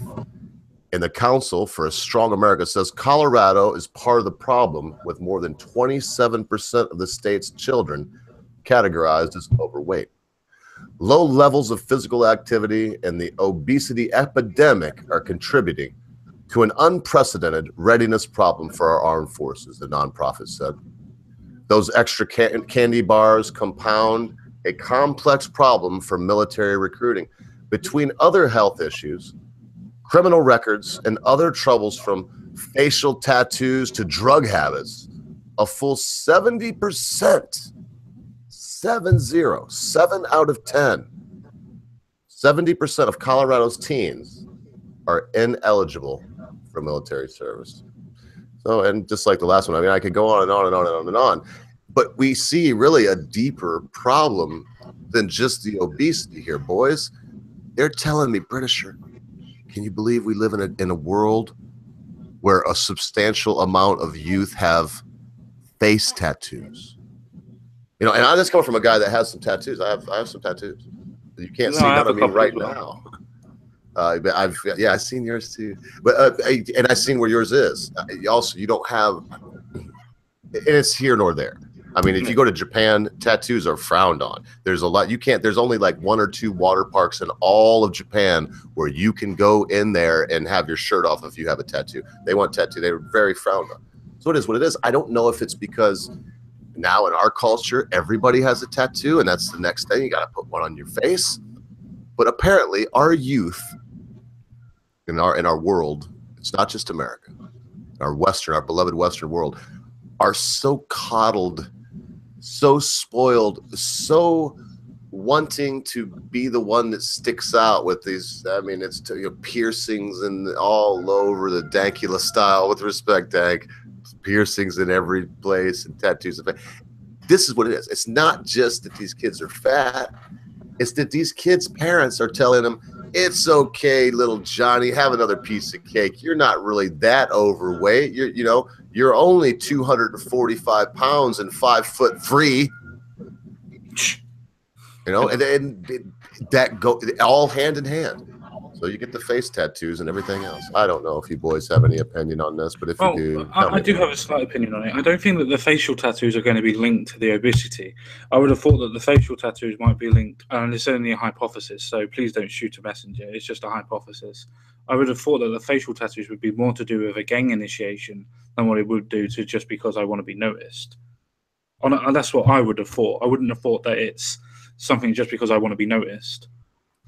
But as you go on to the point of fat children in general, I'm not particularly skinny. I'm sure people have seen my fibromyalgia videos and things like that, so they've seen what I look like in general.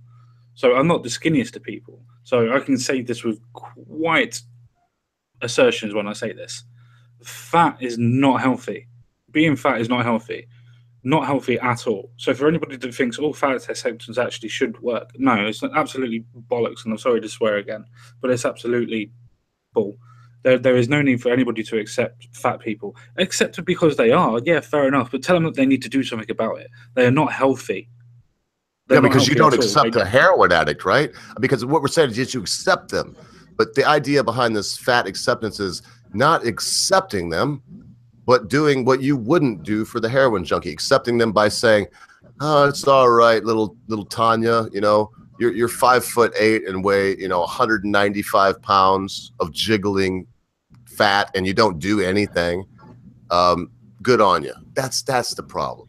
And yes, you're about my size, common sense, but it is what it is. At least you're not in some state of denial that says, oh, I'm just fine and dandy. That's insane. I mean, it's just crazy. No, I agree with you, but I do have to counteract your point on that. The way that you normally talk to a heroin addict is to make them admit that they're a heroin addict. So you have to be acceptance of them to become a heroin addict, to make them get help. That's what I meant by acceptance. Okay, yeah. Yeah, and that makes sense. Because otherwise, if you don't accept who they are and what they are, they're not going to be able to change, because you're not dealing with the problem, because you're not even mentioning what the problem is. Brit's just silent on this. Mr. peels peels the Crispies off his fish. Mr. Whip Crack thin and healthy.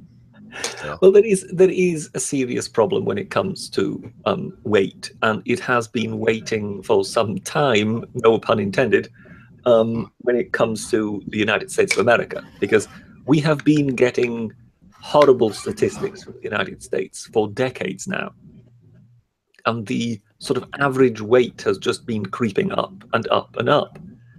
And I think what this report is basically showing is if this trend continues, then you will no longer be able to fit your pilots into, you know, into their fighter jets. At some point, there must be a reversal of this trend. I mean, you have got a very large standing army, and that means you need a pool of healthy young men. And I'm sorry, ladies, you know, I know about all this feminism or whatever, but you need a pool of healthy young men. Sure do. To effectively staff your army. And they will merely be a percentage of the actual healthy young men who are available. Because a lot of other healthy young men will choose to do completely different things. So you need a large, large pool. And the more basically that rule themselves out just by being physically incapable, you do just sort of feel, well, yes, that is a serious threat to your nation's safety. So just as people might be, you know, upset about Hillary Clinton, you know, allowing Russian companies to buy access to US uranium, in the same way, you have to see your, you know, personnel resources, so to speak, in the same vein. It is just as important to your nation's security and to the continuance of your military as a superpower that you are actually capable of recruiting people who are fit to serve in an army. And yes, the fatter these people become, the less likely this is ever going to happen. I mean, I think Boogie would not say I'm unkind when I say that he was never going to be military material. No. And No. I think, you know, most Americans would have to admit that you find the overwhelming majority of people who are the shape and size of Boogie in the United States of America. And they have been, you know, increasing in number. No. And that cannot continue. At some point, you are going to have to find some sort of means by which to change that.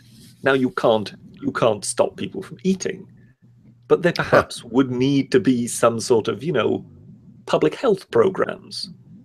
That perhaps in schools, one tries to kind of start kids off early in being active. Now, I know a lot of people would then immediately start shouting socialism in the United States of America, but, you know, perhaps really. That's just what it takes. It's not socialism. I mean, I got it really quickly. I've got a Princess Buttercup. Hi. I give you a shout out. No, relax. And Seamus just thinks this is so important to tell you, so he will also relax. Seamus wants you to know, Britisher, that in the future, there will be no people inside of jet planes. So jet, you know, fighter craft. Well, yes, they are increasingly turning to drones. That is true. Yeah. So there you go. So calm down, everybody. I'm not sure you will be able to take people out of war quite, you know, anytime soon. No. I would like to just add a little point on this, just from the perspective of the UK, for instance. I'm not sure what it's like over in the US, so I can't speak for what it's like over the US, but I have a theory on why fat people are getting fatter in the UK, especially children. There's two reasons. One is the fact that social media and computing platforms and things like that. That's one of them. People don't go outside anymore. Second, the most important, in fact, the fact that if they do go outside, they have nothing to do. There's nowhere to go play football anymore or soccer. There's nowhere to go to a youth centre anymore. There's nowhere for young people to hang out without being told to move on or get out of the way, they're causing trouble. There is nothing for them to literally do anymore. And I think that's one of the main reasons why people are putting on weight. There's no programs out there anymore that are open and well known to people in general, after school clubs. And I think that's the reason why people are putting on so much weight. I think this has more to do with a society issue than more to do with the people in general. Now, as everybody on this panel knows, I'm not one of those people that would like to blame society for all of my problems. But if you take things away from people and you take away parks and things like that and keep on telling people to go away, that only leaves one problem or one fault on that aspect. But at the end of the day, they could always go to a gym. So, yeah. Yeah, well, and there's, personal responsibility is important. And I agree with what you were, what you just said. I think, I mean, I know it goes right to the heart of too many calories, not enough exercise. I don't pinpoint it to social media. Brit's old enough with right in my age range to remember. Brit, do you remember Stranger Danger? Yes. And it's like also been very, very much responsible for it. But oh yeah, parents became completely paranoid and didn't allow their kids out anymore. That happened at the end of my childhood. Yes, and that preceded the entire computer generation thing.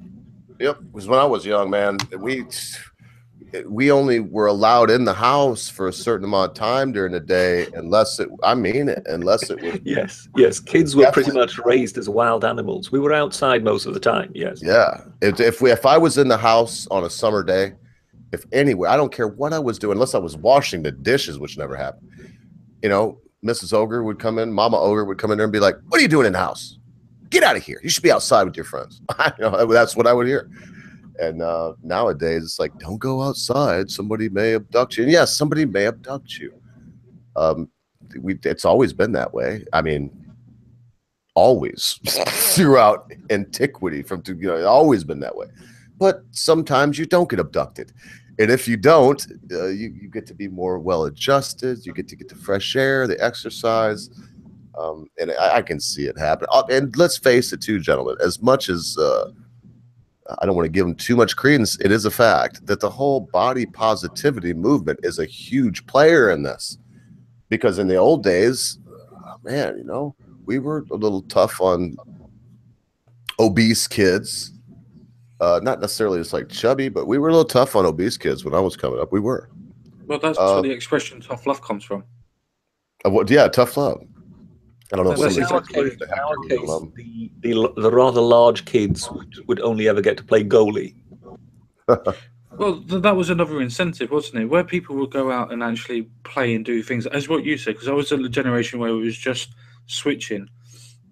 So I was literally able to go out and play still.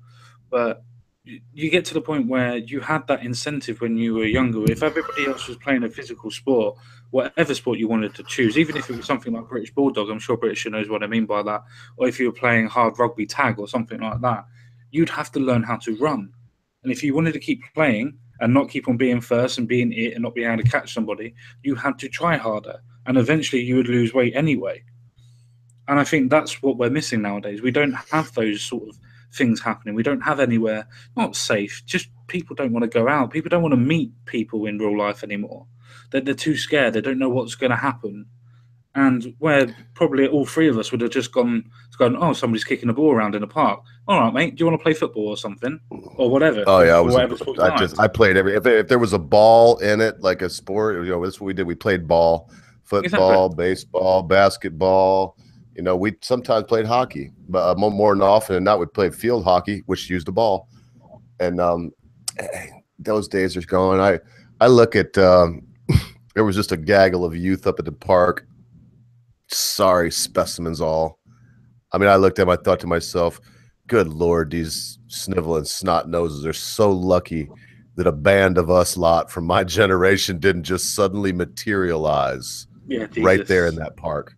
Because for one thing, what would end up happening is they would just be watching athletic kids, fun-loving kids play sports that they wouldn't have been picked for. Is what it would come down to. I mean, I don't know what to say. Because some of the kids that would always be the last one picked, for whatever game we were playing at the time, they would have been the team captain of this lot here. You know what I mean? And I'm looking and going, what happened?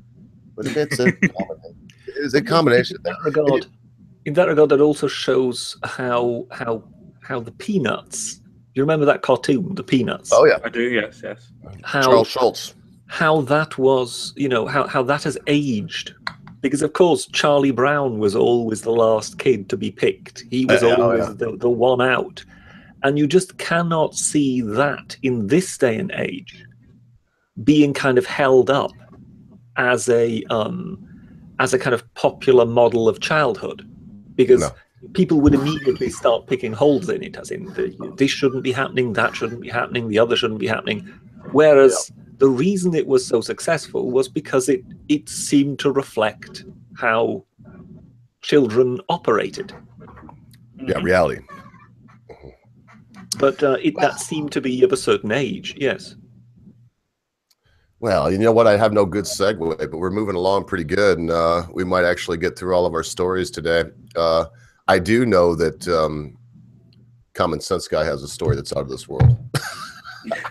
Yeah, cheers for that segue. I'm not going to slow cut because it wasn't that great. That was a little lame. It was lame. But I think, don't you have something that we're going to try? Common Sense just loves outer space and all these spacey things. He's a space case, so we'll see how often we can impose upon him to bring us something like the meteor He's story. About to go where no man has gone before. Yeah. So what you got for actually, us? I'm going back down to Earth with a bang. Fears of a catastrophe as a runaway Chinese space station hurtled towards Earth. Apparently. Yeah. The 8.5-ton, I can't pronounce that, Tingong-1, or Heavenly Palace satellite is now out of control and is doomed to plunge into the atmosphere. A top academic has warned. I expect it will come down a few months from now, late 2017 or early 2018. Well done with your goddamn prediction there, by the way. Jonathan McDonald-Well, a Harvard University astrophysicist, told The Guardian. He previously warned that there was no way of telling exactly where the space station was going to plunge to Earth. You really can't steer these things, he said last year. Even a couple of days before it re-enters, we probably won't know better than 6 or 7 hours, plus or minus, when it's going to come down. The station will reduce significantly in size as the Earth's atmosphere burns it up. However, large chunks of metal could still fall to Earth and injure, which is spelt wrong, or kill anyone standing near the impact site. A spokesperson for China's space agency said, based on our calculations and analysis, most parts of the space lab will burn up during falling, but a huge clump of metal will still rain down on unwitting victims. He added, there will be lumps of about 100 kilograms or so, still enough to give you a nasty wallop if it hit you. 100 kilograms that crush you like a bottom. Can I ask? Did either of you two know that the Chinese had a space station? No, I didn't. No, that was the first thing that struck me. Now, I wasn't going to mention it, but since you asked, I'll be honest. No, I had no idea. There we are. We didn't even know that this existed, and now we're supposed to be anxious about it. Well, if anything bums me out, the one thing that you read that's a little shocking and maybe slightly terrifying to me is they won't know where it's going to land for 6 hours before it. They have no way of predicting it. That's a little wow. Okay, all right. Thank you, Chinese. It would be funny if it would kind of impact in the Hall of the People just off Tiananmen Square, preferably when the Communist Party is in session. Or hell, if it just took the Forbidden City right off, it started landing, like pieces were landing right where they used to castrate eunuchs, just wipe the Forbidden City right off the face of the earth.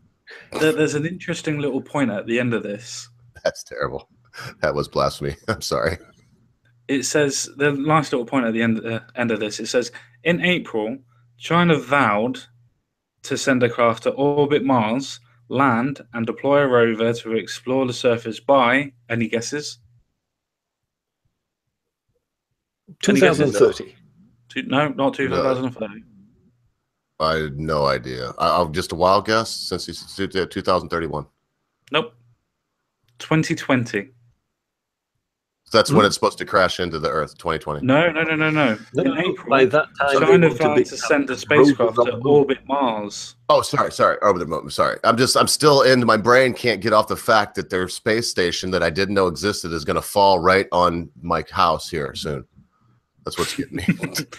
Well, I think it's even more funny that they are vowing that they're going to send a craft to orbit Mars and land a rover, and explore it by 2020. I think that's Well, I fascinating. mean, that considering doesn't we all didn't necessarily know. mean they have to be there by 2020. It just means they have to be launching by 2020. No, it says land and deploy a rover to explore the surface by 2020.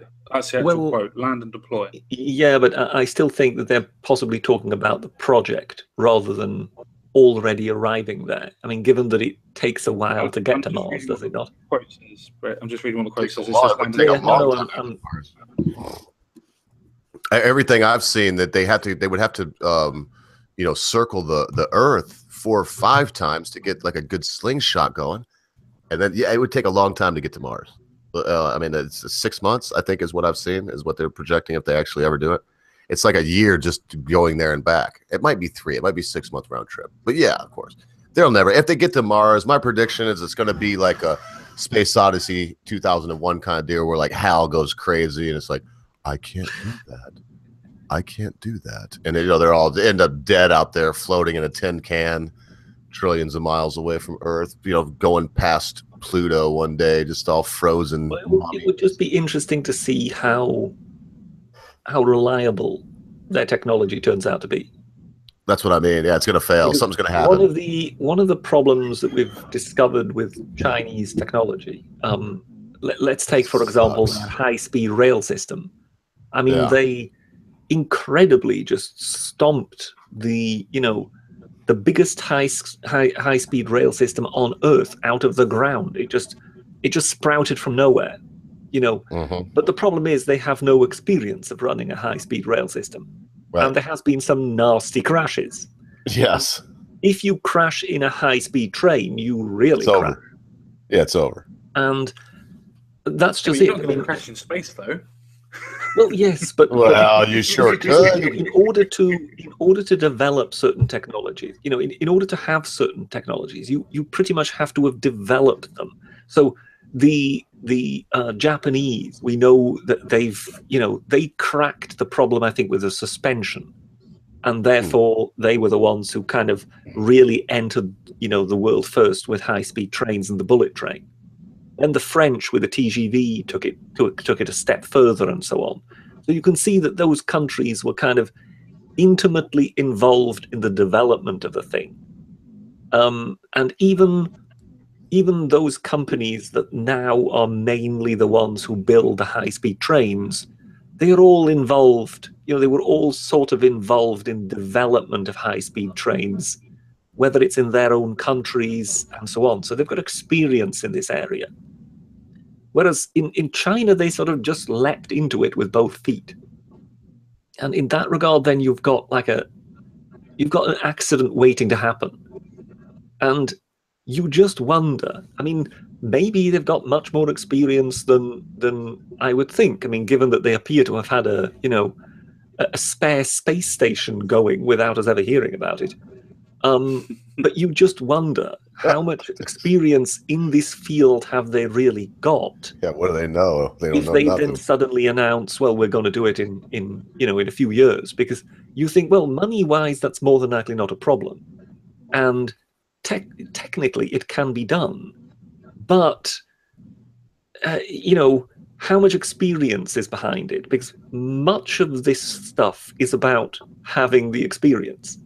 One of the reasons why the Russians are so good at launching those missiles to basically supply the International Space Station is because they have experience. They have been doing it for decades, and therefore they're better at it than anybody else in the world. And you just wonder, to what extent, without trying to sound unkind, to what extent that the Chinese know what they're doing. Because the more complex this becomes, the more then you rely on a kind of ingrained knowledge that basically, look, we've been doing this for years, we're now just going one step up. That sort of development can already be hard enough. But we haven't really got that much experience, but we're gonna take 3 steps at the same time. That's when things really start going wrong. Yeah. No, I agree with you. I mean, the Chinese can't be that particularly great because they've had this space station, and now it's fallen to Earth. So, Well, as I you mean, quite you right know, said, the we experience have seems to in the be past running out. had giant Soviet satellites fall down to Earth and whatever. So, and I think a few American ones also came tumbling out of orbit at some point. So, this isn't really the first time this has happened, but it generally tends to be a bit of an international embarrassment when something like this develops. Yes. No, Yeah. like I said, I completely agree. But I think when I it comes just find to it funny that things, we didn't know when it was going to hit. That's all. yes, yeah, you would think that one would be able to calculate that quite precisely, but apparently not. Well, we can, as we did from last week, we were able to calculate that asteroid is almost going to hit us, and most certainly probably will do next time it comes around in 50 years or whatever it was. So why can't we do that with a rotation of the Earth with a satellite or gravitational pull? Perhaps we have not got all the information about the actual mass of that thing, and the Chinese may not necessarily be sharing it with us. Are you trying to tell me that the Chinese are being secretive? Oh, well, no, he would never say that. The lying yellow bastards. No, no, I can't believe I just said that out loud. Everyone's gonna call me a racist now, you know. And we're gonna fly through this, boys, and I'm not even gonna attempt like a cool segue this time. Yeah, some last words on this is groovy, and then we're gonna fly into this last story and give our final words. As usual, I really do like that we pushed the time back the way, you know, our new time frame. I do like it. I don't want to change it. The thing that it is that what's changed for me the most is when the show is over, it's over by 7 o'clock. Got to be gone because I have my chores to do with my animals outside, you know, so don't have a lot of choice.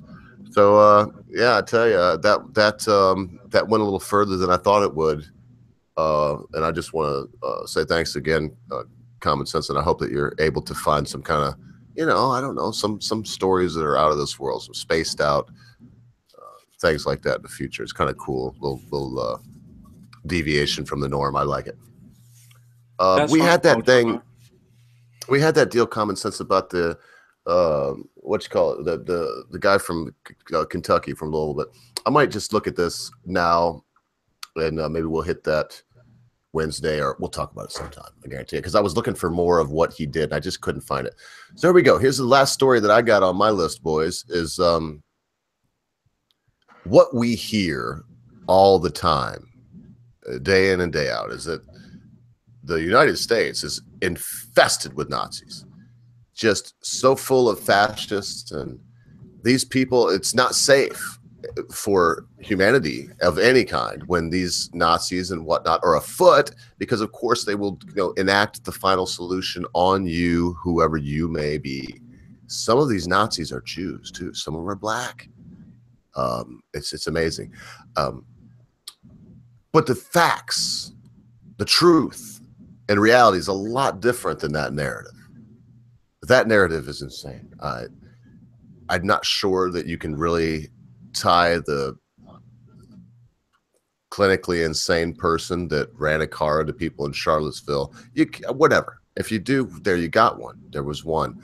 But to be perfectly honest, no one's been lynched by the KKK for decades and decades and decades. It just doesn't happen. I don't have any ties to the organization. I'm also Jewish. I don't think they would have me. I don't like the KKK. Want them around if they want to have. They're just not here. It doesn't happen. But what does happen, gentlemen, is Antifa constantly beating people up, hitting people in the head with bike locks. Yvette Forlarco, who came up earlier in our conversation, got there punching people and inciting folks to violence. And now, you know, it's not enough that they take down these ancient statues in some cases and glorifying a bygone time, not necessarily slavery. In fact, not slavery at all, but just commemorating these things that have happened. But now the FBI is investigating an item that appears to be a pipe bomb at a Civil War reenactment in Frederick County, Virginia. An FBI source told this news organization an item that first appeared to be a pipe bomb was located on the grounds of Cedar Creek and Belle Grove National Park in Middleton, Virginia. This happened during an annual Civil War reenactment just days after the group received several threats, the source added.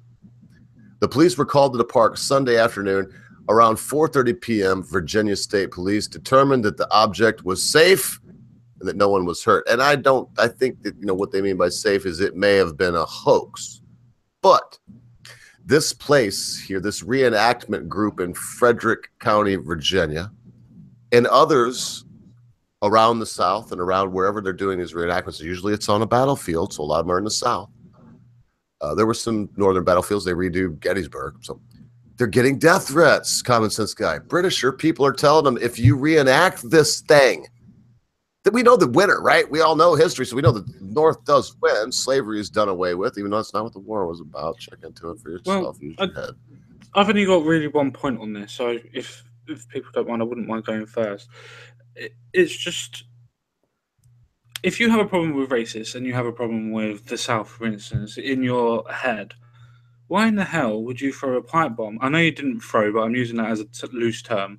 Why would you put a pipe bomb in the middle of a reenactment where lots of innocent people are going to get hurt? Whether or not you believe the Reds or the South are going to be the ones that are going to be blown up or not, they're still going to be hurting other people, as in the Yanks and everything else like that. So I don't understand, why would you put the pipe bomb there? I mean, it makes no sense. You're not actually going to be hurting or doing anything to move your ideology along. All you're doing is hurting innocent people. Is that what it's come to nowadays? Where your ideology doesn't even matter or consider what other people are anymore, as long as you get your political point of view across. To go, oh, look what I did. I was able to put a pipe bomb in the middle of a reenactment to make sure that it stopped. But they didn't stop, so they trod on it and it exploded. I mean, really? That's the level of depravity that people have now come to? The level of intellectual property and intellectual bloody points where I'm going to go out and I'm going to put a pipe bomb on a reenactment because that's racist? I thought you'd be trying to cheer on the Yanks, as I said before, to try and make sure that they were the ones who won and everything else like that, how the reenactment's supposed to go. I don't know. Maybe I'm just being a little bit over pedantic on it. I don't know. Well, to me, I must admit, I find this a very confusing story. I find it confusing because I struggle to actually see what precisely the point of not just a pipe bomb, but just generally the protest against such a reenactment would be. Because, I mean, there were threats, weren't there, to this reenactment event. So whether that pipe bomb was real or not or whatever, there clearly were people who did not want it to go ahead. And you feel, well, so there were some people who didn't want two groups of reenactors to arrive and the Confederates to lose.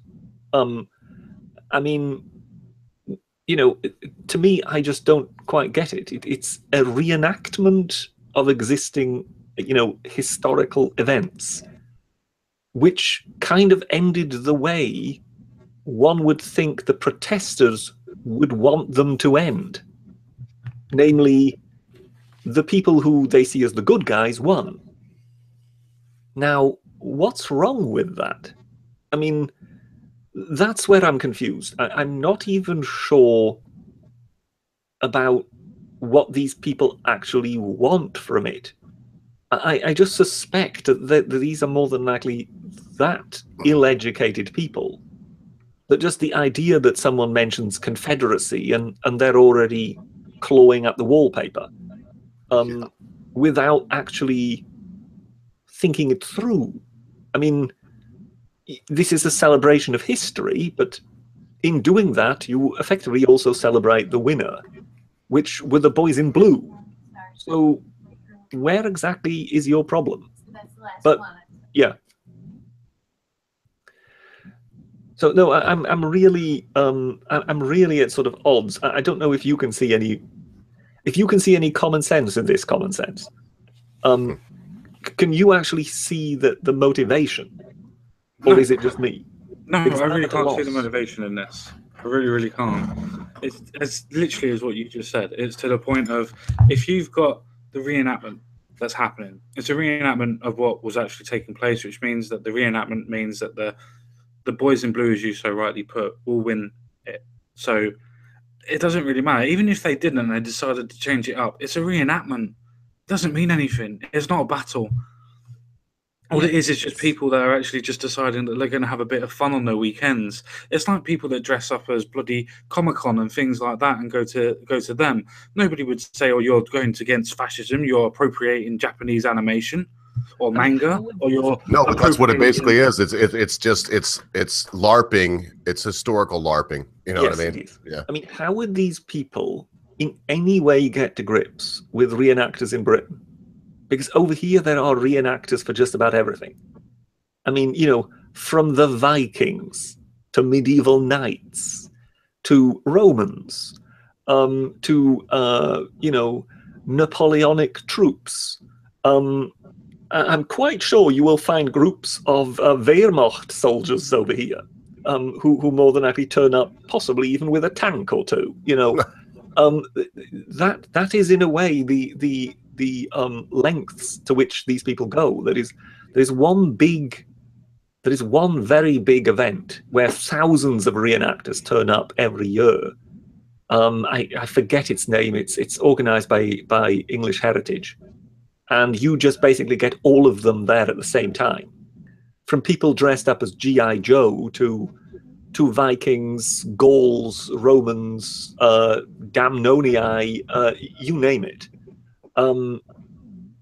I mean, given that this does not only just include the good guys in history, but so too, in a way, the bad guys. I mean, those people would more than likely suffer a fit if they have just merely a problem with a battle reenactment of the American Civil War. Yeah, a fit, absolute fit. Yeah. Well, and you know, it's part of the. It's just like what we started out with. It's funny we end on this. I didn't plan it this way, but it ties in the Mockingbird all the way to this. Are we so fragile? Has humanity become so fragile that we can't even know about historical events that, as both of you have said, have already taken place? As has been mentioned, the quote-unquote good guy won, the whole 9 yards. It's just everybody should be happy. If nothing else, when it comes to the reenactment like that, the hardcore crazies that would protest that kind of thing, you'd think they would be the ones showing up and cheering on who they knew to be the winning team. It's just, it's beyond doesn't make sense. Sometimes it makes me feel like there'll always be a group of people in every generation that are just protesters. They don't care if they're protesting the Vietnam War or protesting, you know, what, they don't care as long as there's something to protest. And this here, when you hear people say, "Oh, you're making it unsafe," that's the classic thing from the side that would put pipe bombs, that would make death threats. So you're making it unsafe, and then they set about to do the very thing they say they don't want done to them. I really have come to the conclusion that these types of quote unquote protesters will accompany every generation, boys. Yeah. And I don't know, man. I don't know how much we got on this. I've got like about 15 minutes left. And I definitely want to get final words from both y'all. I think as far as this story goes, I mean, good Lord. Come on. Come on. Let's go. Everybody put on your big people pants. You know, it's time to just grow up a little bit. Let's not twist it to sticks and stones may break my bones, but sometimes words will hurt me. Go ahead, bro. Grow up is one thing, but I think it's also a matter of how petty can you actually get? I mean, really? This is so unimportant, and this is really just some people having what could almost be described as some childish fun. You know, yeah. I mean, I've always wondered what exactly motivates historical reenactors. I've never been able to get my brain to quite comprehend them, but they're completely harmless. So who cares? But that somebody should get that militant and that het up about it, I really don't understand. But we live in a time of outrage where apparently everybody seems to be very good at taking outrage to some degree. And I guess this is just yet another reason for some people to get their knickers in a twist. But yes, I can honestly say I am somewhat, bereft of understanding when it comes to these sort of things, because I really do not understand what even the point of the protest is, because the people whom they back historically win the occasion. So wherein lies their problem? But yeah, that's I'm sorry. I'm not sure I'm at a loss. I don't think any of them could articulate that, Brett. I mean, that's the problem. I look at these people like the nutcase Owen Schroever, another equally nutcase, the Squatting Slav TV. Some of these people that actively go out, and they're not there to counter protest or to whatever, but it seems like a lot of them, Fleckus talks, a lot of these people, they do seem bent on exposing this one particular group. But they go out time and time again, and you got Owen Schroever saying, "Why are you here? No Trump, no KKK, no Fascist USA," waving signs and blocking his view and blowing whistles in his face. And then same thing, you got Fleckus here, and he's like, "Hey, so we're here in Berkeley and blah, blah, blah." And so what? Oh, no, blah, blah, blah, yada, yada, camera in his face. If they have a message, one would think that they would be very keen to share that, especially with, I mean, the three that I just mentioned, between Owen Schroever, works for InfoWars, Squatting Slav, who is Squatting Slav TV, and Fleckus Talks. I mean, if any one of those three could do an interview with you, and you're going to be seen by 100,000 or more people. I mean, what do you want? If you have a good message, if your message needs to get out, what do you want? It's so disingenuous. It's hard to explain why they would do this, but it's inexplicable. You can't explain it. In the chat here, we've got a comment here by Loafer Sheffield that I thought I would just mention. And it says here, there is a Monty Python-esque Battle of the Roses twixt Lancastrians and Yorkists reenactment.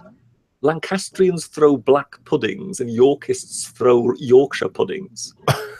Well, that does actually sound rather fun, but I actually do remember there was a skit that Monty Python did in which I believe it was some sort of WI. It was supposed to be the Women's Institute of some sort. And it was just basically all the Monty Python chaps dressed up as women. And they had this gag whereby it was their reaction, their reenactment of, the Battle of Hastings. And then you just saw these women batter at each other with handbags. And it made absolutely no sense whatsoever. And then it would all come to a halt, and then they would do, the Battle of Culloden. And again, it was the same housewives batter each other with handbags again. And it was typically Monty Python, and it just made me smile just reading that, because. So, Mr. Sheffield, thanks for that. Just for reminding me of that old Monty Python sketch. No, that was good. Not very often, but once in a while, our chat comes out with something excellent. More often than not, they're just talking trash amongst each other out there, and picking fights with each other, and telling one another how smart they are and how dumb the other one is. I love them. That's why I like them. We really do have a good chat. There's some really cool people out there right now. Sunshine, Susan Anderson. There's a lot of people out here. I see Wood. I think I see Will Fisher's here. Hi, Will Fisher. Mad Dodge. I've seen Princess Buttercup. Weltschmerz Stories. Is that right? Did I say it right that time? Weltschmerz Stories, yes. Weltschmerz. That's a toughie. A lot of good folks here. But you know what, folks? I don't think that we'll get any answers on this on the last thing that we got today. And we would, I think, what I want to ask is, if something's going down in your world and you have my Twitter handle, and by your world, of course, I mean our world, and you would like to see the Britisher and myself and the Common Sense guy, you know, talk about it, bring it up, you know, kind of dissect it as we do the stories, the things that we talk about, just hit me up on Twitter. I think anybody can message me. I don't know. I don't believe that I have to follow you for you to be able to direct message me. I'm almost positive that you don't, and I'll double check that tonight and make sure that I set it so that anybody can message me. If not, you can always message me instead, and I can pass the message on, because I've allowed everybody to message me no matter what. Yeah, so Common Sense, and that goes, of course, for any of us. Good luck getting a hold of Brit. He don't follow anybody, and he doesn't care what you think. So if you get his attention, I'll send you £1. I'll send you a quid. But no, I'm just teasing. But you know what, boys? It's been a great show. I think we'll probably do a wrap up because, like I said, this last one, lots of. Or did you? I think you did have a little say on there. Did you have something to add to it? Common Sense? Did I skip over you? Not particularly. I mean, everything that needs to be said has been said about this. As in, why was it done? There's no reason for it to be done. It's, as you would always say, it's been battered to death. The points have been made. Yeah.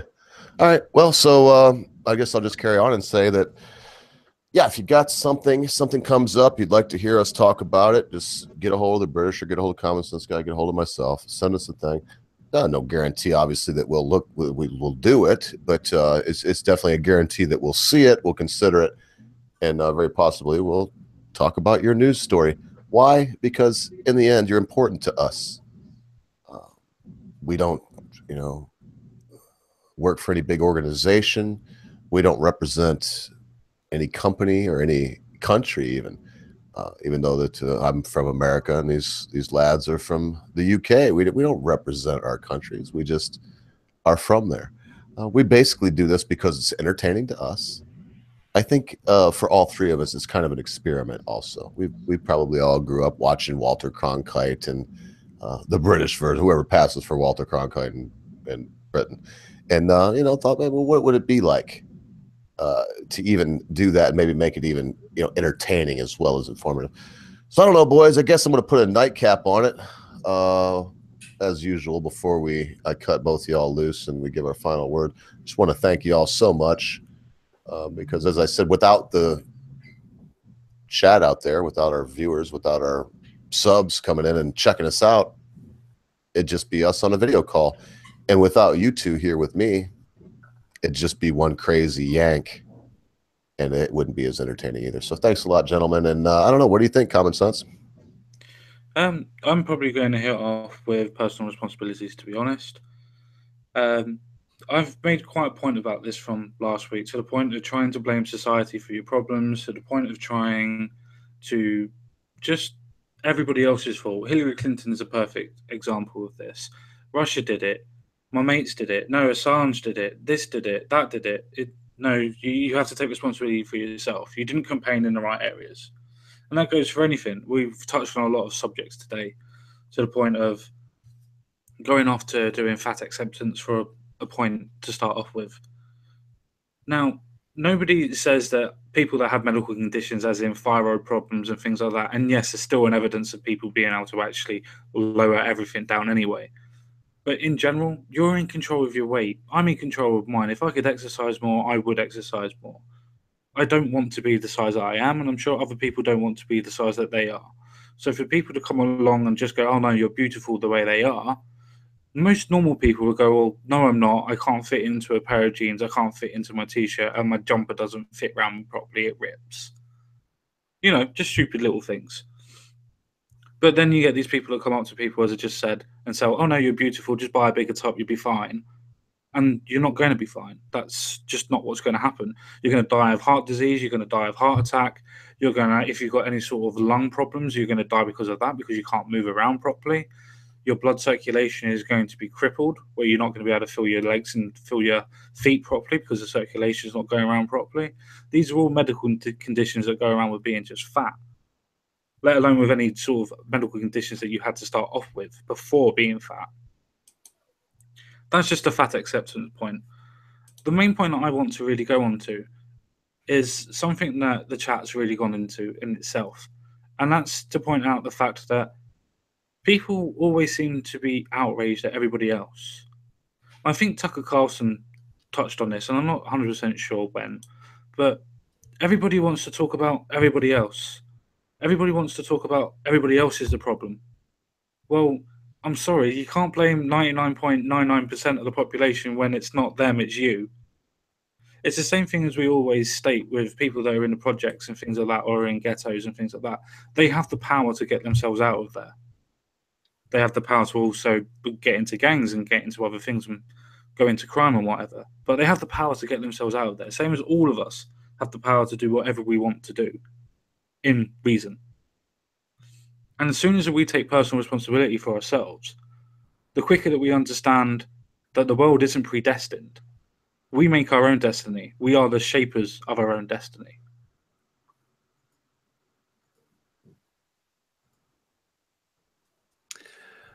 Okay, I guess that's the that's the hint that it's my turn.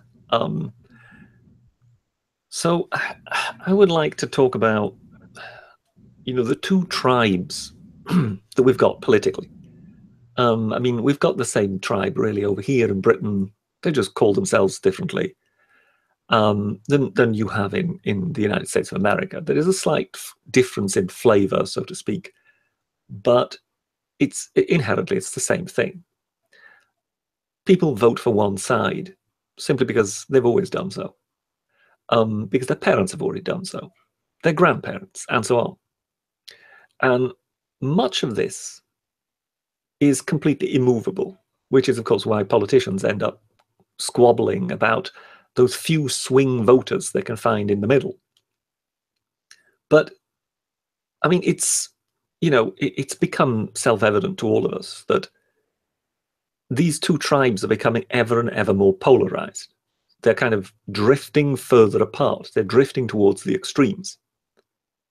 And we've been seeing this now for some time. We've been able to observe this happen. And the question, of course, is, you know, why exactly is this happening? How is this possible? Is this just some, you know, inevitable trend that cannot be stopped? And something just set me thinking earlier today when they were once again talking about midterm elections or something like that on the BBC. And someone pointed out, oh, well, you see, the incumbent party tends to lose during midterm elections. And that kind of set me thinking. Now, this is all entirely hypothetical. I have absolutely nothing as such to back this up. It was just something that kind of sprung to mind. So let's call it a thought experiment of sorts, if you will. And that is it possible that much of the polarization that seems, if you really think of it, to come from the protagonists, the political protagonists themselves, who seem to be almost whipping things up? We see it in Donald Trump at the moment. He is constantly working at energizing his base, and therefore, of course, is everlastingly feeding them stories that will excite them, that will energize them, that will keep them on his side, that will keep them active, and will keep them itching to go back to the voting booth and cast their vote in his favor.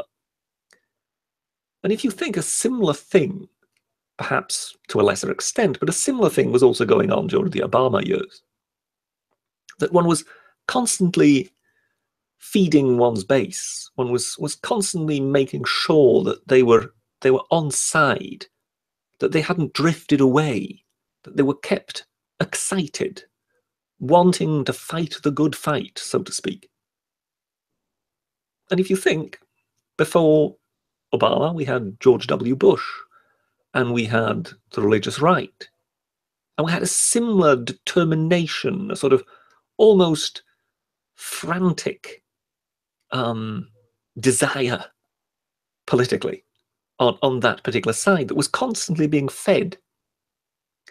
And you just wonder, is this actually a tactic that is being used by incumbent parties and incumbent presidents and in just the same way, in a way, over here in Britain, that they have realized that doing this is a way of making sure that they effectively don't lose you.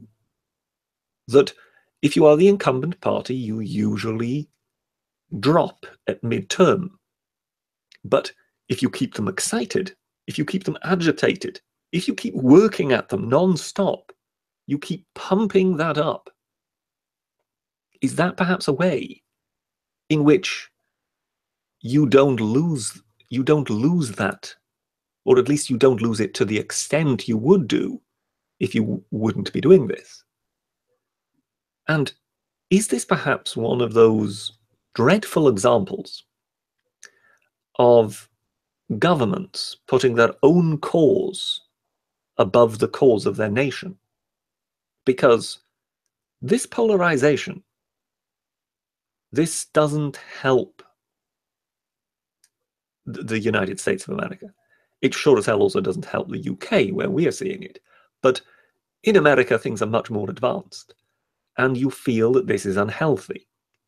But ask yourself, really, do you think that the activities of the politicians, talking about how the Russians did everything, this was all the doing of the Russians, the other side is absolutely evil and villainous, or how I am the most picked upon president of all time, are those things really for the good? Are those things that, as politicians always like to say when they take office, bring us together, which heal the nation? Or are perhaps these politicians the major driving force that is driving you apart? And they may be doing it for their own benefit. Anyway, over to you, Mr. Ogre. As well said. I'd say you boys left me speechless, but you didn't. It was very, very good final words though today. I think we touched on some stuff today that was, you know, for the group that we have assembled here. I'm not sure there's anything really hard for us to talk about. So I'm not going to tell you that we're brave or, you know, anything like that. I was watching Lionel Nation today talk about this Las Vegas shooting and 9/11 and stuff. That guy's got, I even sent him a little thing. I was like, you got stones, Lionel. And he didn't respond to that, but I actually mentioned something about there was a drill going on, coincidentally, right when the Las Vegas shooting happened. And, you know, he went off on that. Anyway, I guess I'm just kissing my own butt here. But there's issues going on, you know. And the issue is not whether or not the ogre can get Lionel to mention his name while he's doing his live stream. It's got nothing to do with anything. It really doesn't matter. The issue is the Hegelian dialectic, folks. You know, I don't have to, you can call me or you can say I'm a conspiracy theorist or whatever, talking about, you know, problem, reaction, solution, thesis, antithesis, synthesis, all you want, and say that I'm crazy. No, but there was a man named Hegel. I don't know if everybody's aware of this. And he did come up with something called the Hegelian dialectic. And when powerful people want something done, they come up with ways to get them accomplished. One of the ways they get them accomplished is this right-left paradigm that Britisher was just talking about, this two camps, getting people to, you know, pick sides like the crybaby Kaepernick and his ilk and what these people. Look, and I'm not upset with Kaepernick because he's not standing up for the national anthem. You know, I'm upset with him because he's a hypocrite. I don't want to use a bunch of ad hominems on him. He's a hypocrite. You know, I was more upset with Donald Trump for not standing during a ceremony he should have known about. Well put in the week that was too. This go around about that, Brit. Because if he's going to, you know, talk about Kaepernick and how disrespectful it is, well, then he should know when retreat's being played. The alumni of the New York Academy and do what he's got to do as president. It would have looked really good for the man if he would have actually stood up at this time. But this is going on. This Hegelian dialectic is happening as we speak. so many different ways. We see some of them here in this wonderful little illustration by Ben Garrison. You know, shut down the sexist filth. And you see, you know, here's looking at you, kid. You can't have Bogey and Bacall anymore. It's sexist. Mount Leftmore with Bernie and Hillary and all. It's just, they're all here. Dianne Feinstein, I believe that is, and Barack Obama. This is what they want. They want to tear down reason and logic, whether they're statues or not. They want racial division. They want Colin Kaepernick to do this. Who are they? I don't really know. I mean, I could go in right now and talk about the Bilderberg Group, and I could talk about Bohemia, all these things, Skull and Bones, and these groups of people and secret societies that get together, and the power's aggregated in their hands. But who knows? I don't know. A lot of folks that look into stuff like that, as I do, spend a lot of their life, you know, delving into the strange world of the power brokers. You know, they say it's the devil. Every time I hear that, I kind of think of the water boy, you know, and the water boy's mama tell him it's the devil. She's the devil. Well, everything's not always the devil. Sometimes it's just people that have power, that want to retain that power, and are willing to do things that we can't fathom. So you have racial division. You have them talking about statues and the Civil War, and you can't let it go. And boy, our nation was all right, and now it's just more racist than it ever was. Why? Because the president changed? It's unreal. So look, I'm going to implore you today, as I often do, think for yourself. Don't allow anyone to think for you. Would you allow somebody to chew your food for you? Would you allow somebody to put your steak and taters and chew them up and then give you that to swallow only? Would you do that? Well, then why would you let someone chew up what you believe? Why would you digest what someone had already masticated? It's really time to give that up for the whole world. And I know, I hope I'm preaching to the choir. I hope that every one of you will rigidly investigate what's going on, rigidly examine yourself and your own motivations, why you're doing what you're doing, why you believe what you believe. Before I close, I just want to mention that this applies to me, as usual, more than anybody else. I want to be diligent. I want to know the truth, even though that is such, it's like vapor, almost unattainable. But there's nothing more precious than truth, folks. It's nothing to be afraid of. It's not like To Kill a Mockingbird. We don't have to run from it. We should embrace it. We should find it. We should seek it. We should hold on to truth like a beautiful woman. Never let her go. So remember, look, be good to your friends. Be good to your family members. Be good to your loved ones. Be quick to say you're sorry. Be even quicker to accept an apology, especially when that thing your friend, your family member, your loved one has done seems to be so huge, you'll never be able to forget about it.